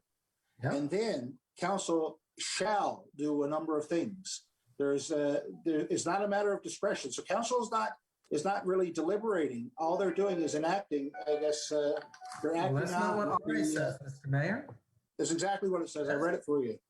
Council excluding the compliance, council excluding the complainant and respondent shall deliberate and make a ruling on whether a breach of this policy has occurred. If council is going to be involved in the process, council shouldn't be deliberating. And every member on council may very well actually be questioned or part of the investigative process. That's where I'm coming from, Mr. Mayor. And I guess that's only one part. I've got 20 different issues with this. One being that as part of that punitive damage, or as part of upon the findings that a councillor has breached the policy, there's various options. One of them is that if the councillor has breached the policy, what's being suggested here is that we're going to make that public at a public meeting of council. I mean, that flies in the face of any legitimate investigative process. What it actually does is it contributes to, exasperates, and continues with the behavior that may have been there where the complaint was received from in the first case. Council shouldn't have the right to do that, Mr. Mayor, or make a decision on it. That's really left up to the investigative process to determine, and council to put a policy around the process. Not for council to determine whether or not, yes, boy, you were a bad boy, and now I'm going to bring that to a public council meeting, and we're going to tell them why you were a bad boy, and you're going to apologize. No, Mr. Mayor, ATIP would never allow that to happen either. And in some cases, as is written in here, it also says that council can remove the individual member of council from council committees. No, council doesn't have that legal authority. Yes, it does. We do. As an example, Deputy Mayor Griffin, they don't have that legal authority to remove Deputy Mayor. No, Mr. Griffin, we don't, sir. Deputy? Okay, this is a permissive act, Mr. Mayor, and therefore, if it's not written in the act, we don't have the legal authority to do it. Can I just say something, Mr. Mayor? Go ahead. We're talking so much on protecting the accused. That's what I'm seeing here. My thing is, we need a policy. We need a code of conduct. We put the code of conduct there. If everybody follows the code of conduct and shows respect, this policy will be in a drawer. We won't need it. That's my point. Why are we talking this? If you do this, then they do that. If this one does, we have a city manager getting paid. We have a city clerk that's getting paid, and we get something concerning a code of conduct, and we want to say, no, not you, the one city manager doing it, the one city clerk doing it. Let's go outside. Are they going to do that for free? And if there's a cost to that, then why have we got a city manager and a city clerk? Mr. Mayor. What are they there for? If I can, Mr. Mayor. Just one second. I mean, it's crazy, Jasper. It's crazy. Because that's not the code of conduct, Deputy. There are two issues here. There's the code of conduct of council. In your opinion, that's you. That's the way you see it. No, it's not the way I see it. It's hey guys, address the chair. You read it. What's written here is code of conduct number 1, and number 2, what's written is compliance and enforcement. And we can't put the compliance and enforcement piece until we remove the previous policy that council are subject to relative to the workplace, respectful workplace policy and harassment policy. But if everybody, council now. Mr. Mayor, if everybody followed the policy and showed respect and everything for each other, we wouldn't need this. That's what I'm saying. That's what we need to be concentrating on. Not how we handle. We need to be, The, we need, sorry. Yes, I think we all agree that there is, Yeah. there need to have a code of conduct, and council can set out the ground rules for this. This is why we're making policy, is that we set some ground rules for how we should behave and how the code of conduct should be enforced.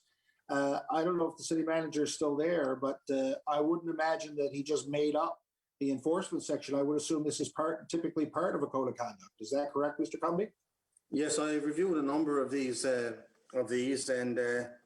and from across the country, and this one was one that we had found from Alberta, and it kind of more clearly matched what we wanted to do. Again, we wanted to move some of the things that were sort of unrelated, and we were trying to deal with from the workplace harassment policy, which is effectively meant for dealing with employees, and move it into this policy, which was what we had done. So, yeah. And this was this wasn't my. We had agreed that we would come forward with a code of conduct, right? At some point, right? That we needed to get a code of conduct done. So, yeah. Yes, Councillor Staben. No, I'm just going to back up further what the manager just said. Obviously, this didn't come out of thin air. Somebody else, this is a working model plagiarized from somewhere else. So, I mean, obviously, if it's good enough, if it works in Alberta, or if it works in St. John's, what are the difficulties and the challenges that it cannot work in Corner Brook, for instance? St. John's don't have this policy. Let's not pretend that St. John's has this policy, because, Mr. Mayor, they do not. I'm not aware of what they have for a code of conduct. Obviously, this is something that most modern municipalities do have a code of conduct of some kind. And we should have a code of conduct. I'm not dismissing that, but we can't have a code of conduct and a enforcement and compliance policy at the same time. We have to separate the two, is what I'm saying, Mr. Mayor. Yeah. Okay. And we need to get a legality review of the one to do with the enforcement piece, because there are things in here that we don't have the legal right to do. Okay. End up in liability and legal jeopardy ourselves if we do it. Thank you. Everyone has had a chance to chime in here, I think, so far. Are we okay for now? Does anyone have any other comments? No? Okay. Go ahead. I got a quick one for Rodney. Sorry. Sorry, Councillor Staben, first. Yeah, no, I was going to say, obviously, there needs to be a little bit more discussion moving forward. Yeah. Again, we can't be afraid of discussing these things in public. No, not in the least. They are. These are all like legitimate concerns if people have them. Again, we could have sped up the process a little bit if people did register their concerns directly when the city manager was trying to draft this. But again, there's nothing wrong with talking about this in public. Yes, Councillor Chason. A question for Rodney, Mr. Chair. Yes. Did he get legal opinion on this, or is this just something that was written up, draft wrote across it, passed out to us? I did not get a legal opinion. There's absolutely no legal opinion on this draft policy that we're going to vote on tonight. Well, we could vote on this tonight, but that's something that for council to decide. But there is without legal opinion. I thought this would have been vetted through the legal in order to find out exactly what we can and cannot do. Just a question. It's a code of conduct that we had been talking about, so we developed a code of conduct, and But I guess, Rodney, there's two parts, yeah. But again, not a lawyer, but my review of it, a number of these policies had talked about removal of councillors from council or suspending them. We stopped short of putting that in because we felt that violated our Municipalities Act. And we didn't have the authority to do that, but we felt that this is now. If you need an opinion, a legal opinion to back up what I said, well, that would be a council's wish, and I would do that, right? I would certainly like to see it vetted through our city solicitor. Thank you. Mayor, I'd like to see it divided as well. Have the council code of conduct. I think council code of conduct is needed. Have it as a council code of conduct. The other component, which is the second part, compliance and enforcement, it's a separate piece altogether, Mr. Mayor, that requires a different lens be applied to it, because that particular compliance and enforcement is referencing our own internal policy around respectful workplace and on the investigative process if there's a complaint lodged internally against anyone. We have two policies in place. All I'm saying is let's separate the two. The complaint council code of conduct, we need that. And Councillor Carey, again, I'm making an assumption here, maybe Mr. Cumby can confirm it, but my assumption is that this would replace the harassment policy for councillors. So the existing respectful workplace policy would have to be, as you mentioned, adjusted to not include the councillor part of this. Mm-hmm. We are in the process right now of reviewing and updating our policies, our respectful workplace and harassment policies, and we expect that to be completed in the next 2 or 3 weeks, and that would more accurately define, which is a council matter and which is a matter that we would deal with through the employee process. You're right. Yes. And Mr. Mayor, I'd like to ask that we engage a separate outside entity to work with Rodney on developing a good, solid compliance and enforcement piece for council to look at with respect to if there's a complaint lodged, what's the process?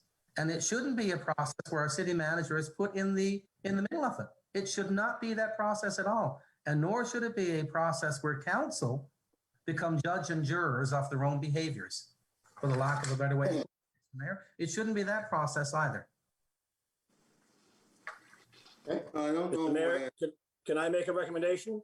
Absolutely, please. That, I want to publicly thank Rodney for the work that he's done. Obviously, there's a fair bit of work put into this. There's a fair bit of debate around the table. Some questions still left to be unanswered.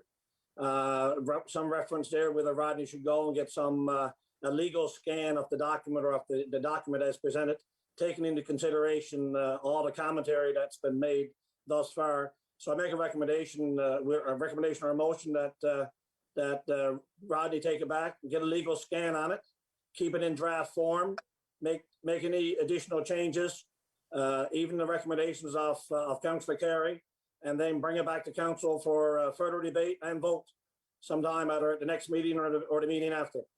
However long it takes to do the legal scan. I'll agree to that. Second it. There you go. And if I could make a comment, I'm not going to comment on the motion, but if we could I'll wait till the motion is done. Sorry. Yeah. Okay. So does that sound good? We'll make a motion on the table there to bring that back again. I will say. What? Can I hear what the motion is, Mr. Mayor? The motion basically, Councillor Grander, you're motioning to postpone basically to bring this back to council after a legal review. Legal review, taking into consideration all of the commentary that's been made around the table and the suggestions that have already been made as well. Not necessarily everything that's in the document, but the concerns that all the councillors that spoke and even those that supported, the content in its entirety, just to make the additional changes, give it a legal a look, and bring it back to council for a vote and for a decision. Yeah. Okay. And Stephen, you'll. I second it. Perfect. Okay. Any questions on that motion, or can we vote on that? I'm just going to go back and say, look, if everybody treated people with respect and the dignity and everything like that, then this is not going to be an issue. Why we're so concerned with the repercussions, I don't understand that. I can't get my head around that.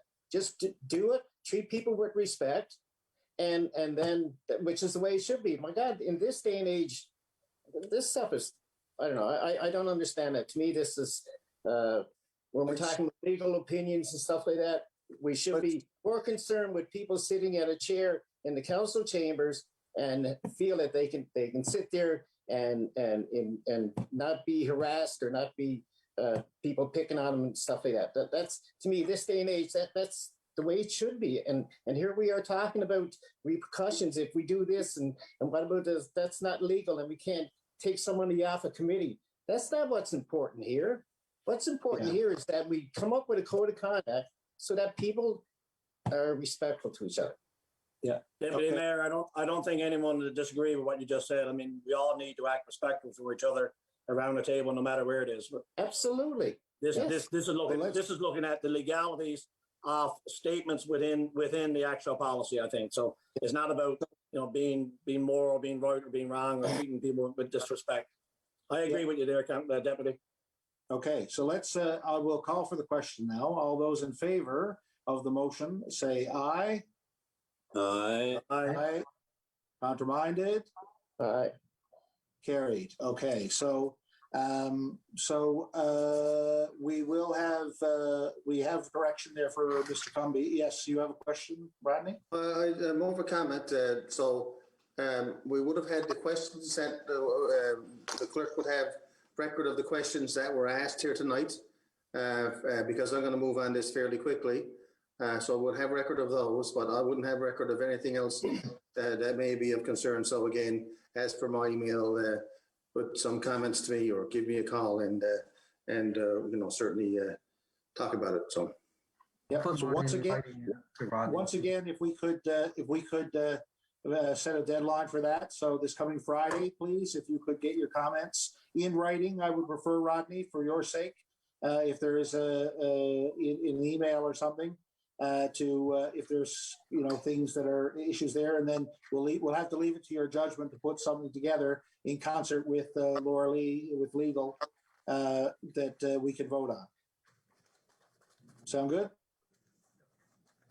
Okay. Thank you. Okay, municipal election, Councillor Staben. Are you sure, Mr. Mayor, that you want me to start this? Absolutely. Absolutely. Those who enjoy sausage and the law and enjoy sausage shouldn't watch either being made. All right. Okay. Thank you, Mr. Mayor. We'll try to move this along now. The issue at hand is the initial general election will take place on September 28th, 2021. Staff are recommending council authorize vote by mail as an additional voting option. And I repeat, an additional voting option along with in-person, proxy, and advance poll voting. Some background, Mr. Mayor, on the 15th of February, 2021, a staff recommendation was brought forward to council to authorize vote by mail as a voting method of the City of Corner Brook municipal election. At that meeting, council passed a motion authorizing staff to investigate the vote by mail voting method. Attached here is an RFT, is a detailed report on staff's investigation as to the vote by mail votes mentioned. Staff's investigation involved research and evaluation of the following. Vote by mail conducted by other municipalities in Canada, especially during the pandemic. Elections conducted by vote by mail at the municipal, provincial, and federal level, in particular the vote by mail process used by the City of St. John's, and consultation with the electoral data management vendor. The vendor will be retained to maintain voters' lists and assist with the vote by the mail-in process. Should council approve the vote by mail option, council is then required to make regulations with respect to a mail-in system of voting necessary to carry out the regulations. In accordance with the Act, regulation made under this section applies to all elections for councils that made the regulation that occur more than 60 days before a regulation is made. Further, as stipulated by Section 54(4) of the Municipal Election Act, not fewer than 60 days before the election day, the returning officer shall A, establish procedures and forms for the conduct of voting by mail, and B, provide a copy of procedures and forms for each candidate for the election. Therefore, Mr. Mayor, the proposed resolution would be it resolved pursuant to Section 54/2 of the Municipal Election Act to authorize a vote by mail process for the municipal general election while maintaining in-person, proxy, and advanced polling options. So moved, Mr. Mayor. Thank you. Would someone like to second that? Second, Mr. Mayor. Thank you. Questions on this item? I contacted the clerk earlier, Mr. Mayor, today, and I had a discussion with her. I'd like to, based on, I guess, the information that the clerk has contained in here, and she knows I'm going to do this because I told her this afternoon, I'm going to suggest that we add sections 26 and 27 of section 60 as part of the motion, and that clearly then delineates if I'm saying this correct, Marina, that then delineates very clearly that section 26 means proxy or vote by ballot. I'm not sure which is which. So section 26 is proxy and 27 is vote by Actually, I'll just clarify. Section 26 is advance poll and section 27 is vote by proxy. So I guess what I'm asking is that we add the specific sections as per section 60 of the act of the motion, because if you go to page 135 of 140, it says section 54 of the Municipalities Act provides a municipality with the option to negate proxy advance polling and time off to vote provisions 26, 27, and 34 if using a vote by mail regulation. Section 54, it goes on to say, where regulations under section 97, and I guess that's why I'm asking that it be specifically referenced, that under section 97 are in effect, sections 26, 27, and 34 apply only if those regulations specifically specify that those sections apply. So if we don't specify they apply, they don't apply. And that was a discussion I was having with Marina, even though it's alluded to the fact that we intend for them. If it's not part of the motion, then really, I guess it's a moot point. And that's why I'm asking to make it part of the motion. And Marina, I don't know. Yeah, I mean, we can specify that the proxy is section 27 and then advance poll is section 26. The regulation will also stipulate that. Right now, we're just looking for that vote by mail decision on council so that then we can move forward and get those regulations drafted as well. So there'll be more detail in those in the regulations themselves, but we just need to know if council is in agreement with vote by mail. And all I'm asking is for a friendly amendment to include sections sections 26 and 27. So specifically what you're saying is you don't want to get rid of the proxy and the advance poll. Absolutely. That's what I'm saying. Right. So I think maybe that would be a more, rather than getting into the legalese of it, I think if we make a motion to the effect that includes that where this is an additional item. Yes, as and it opposed just includes to section 26 and 27. Yeah. Essentially, the motion says to authorize vote by mail for the municipal election while maintaining in-person proxy 27 and advance 26. So yeah, there, and I can just put those sections in there. Yeah. Mr. Mayor, just a question. yes. We have proxy and advance now. Yeah. Yeah. How does voting by mail take that away from our public? I'm trying to understand what's happening here. There's a section in the act there that states if we go vote by mail, we have an option to not do an advance poll and proxy voting, but we don't have to exercise any option. It's just saying that if you do vote by mail, you don't also have to, but we have no intention of not doing all of it. No, because I read that twice. Yeah. That's why the proposed motion, I think, is pretty clear in that we're authorized to vote by mail while maintaining in-person proxy and advance polling. So, and I guess all I'm saying is just add the sections of the act 26 and 27. They don't apply. Mr. Mayor, yes, just one comment. With all of the percentages of people that get out and vote in the country and in the province and in municipalities, and this provincial election probably at the 50% or less, whatever we can do as a municipality, whether it be any of the things we've done traditionally or a vote by mail ballot, whatever we can do to get more people engaged in the city of Corner Brook to offer their ballot on election day, pre-election day, or on election day, whether it's mail-in ballot or not, we need to do. Here, here. Okay, yes, absolutely. So any other comments or questions on this? I agree, Councillor Granter, that this is adding another option. And in the case where we have a situation where COVID rears its ugly head again the fall, having as many options as possible for the electorate to get involved, I think is necessary and prudent.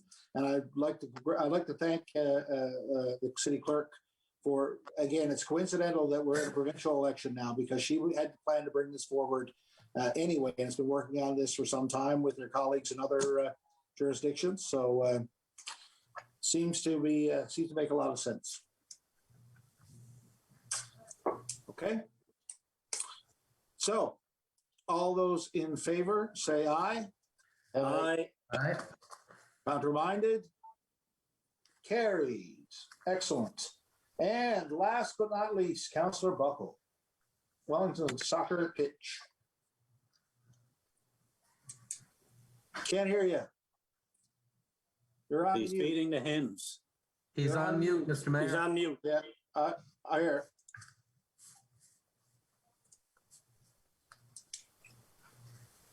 Yeah, he's still on mute. Yeah, he's trying. I think there we go. I guess I muted myself because I had a few things to talk about on the code of conduct, but I will be writing them up and sending them to the city manager. Yep. So a little disappointed there. I raised my hand a number of times. That's why Sorry. I don't like. You're really low on screen there. I don't like these Zoom meetings, I guess. Maybe it'd be better in person. Yeah, absolutely. Yep. Anyway, Mr. Mayor, this is a motion of council is required to ratify naming the soccer field at Wellington Complex in honor of Doug Sweetapple. The Corner Brook Ladies Soccer League and the Corner Brook Men's Soccer League and the Corner Brook Minor Soccer Association submitted a joint proposal to the city in October 2020 regarding the name of the soccer field at Wellington Complex. The proposal was to name the soccer field after Doug Sweetapple, who has been a lifelong contributor to the soccer community in Corner Brook. Former players, coaches, officials, and organizers provided testimonials supporting the proposal, illustrating Mr. Sweetapple's passionate dedication and contribution to the soccer community in the city of Corner Brook. Mr. Sweetapple was inducted into the Newfoundland and Labrador Soccer Hall of Fame in 1987, and he is a lifetime honorary member of the Newfoundland and Labrador Soccer Association. Given Mr. Sweetapple's lifelong dedication to the soccer community, it would be fitting to support the proposal put forth by the local soccer organization to honor him. The city would host an official ceremony in the spring for Mr. Sweetapple and the soccer organization. So, Mr. Mayor, it gives me great honor to bring forward this resolution. Be it resolved to name the soccer pitch at the Wellington Complex in honor of Doug Sweetapple. I so move. Thank you. Seconder? Second, Mr. Mayor. Deputy there. Okay, and I don't know that anyone wants to debate this, so I'll call for. Oh, yeah, go ahead, Deputy. No, I just to be clear, it will still be the Wellington soccer. What is it? Wellington Complex, but the soccer field would be the Right. Yeah, That's correct. Yeah, that's correct. Okay. Mr. Okay. Mayor, it's great to see Mr. Sweetapple get this. He's a teacher of mine from grade 10. So he's well awarded to get this. He's well seasoned.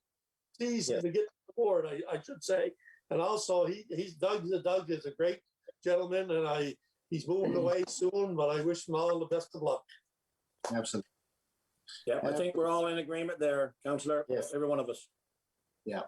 Excellent. And we will have a fitting ceremony early as possible in the spring. So I will I'll call for the question here. All those in favor say aye. Aye. All right. Counterminded? Carried. Thank you very much. That concludes the agenda. We've set a Mr. Mayor. record. I think this might be the longest council meeting ever. Yes, just- Councillor Saban? Yeah, there is another item for after, but I would ask council's permission and yours to postpone that for another week. I think Well, now. let's wrap up our public session here, and Yeah. then we'll go in camera. So with all that, adieu. Good night, everyone. Good night. Meeting adjourned. Stay on board, there, folks.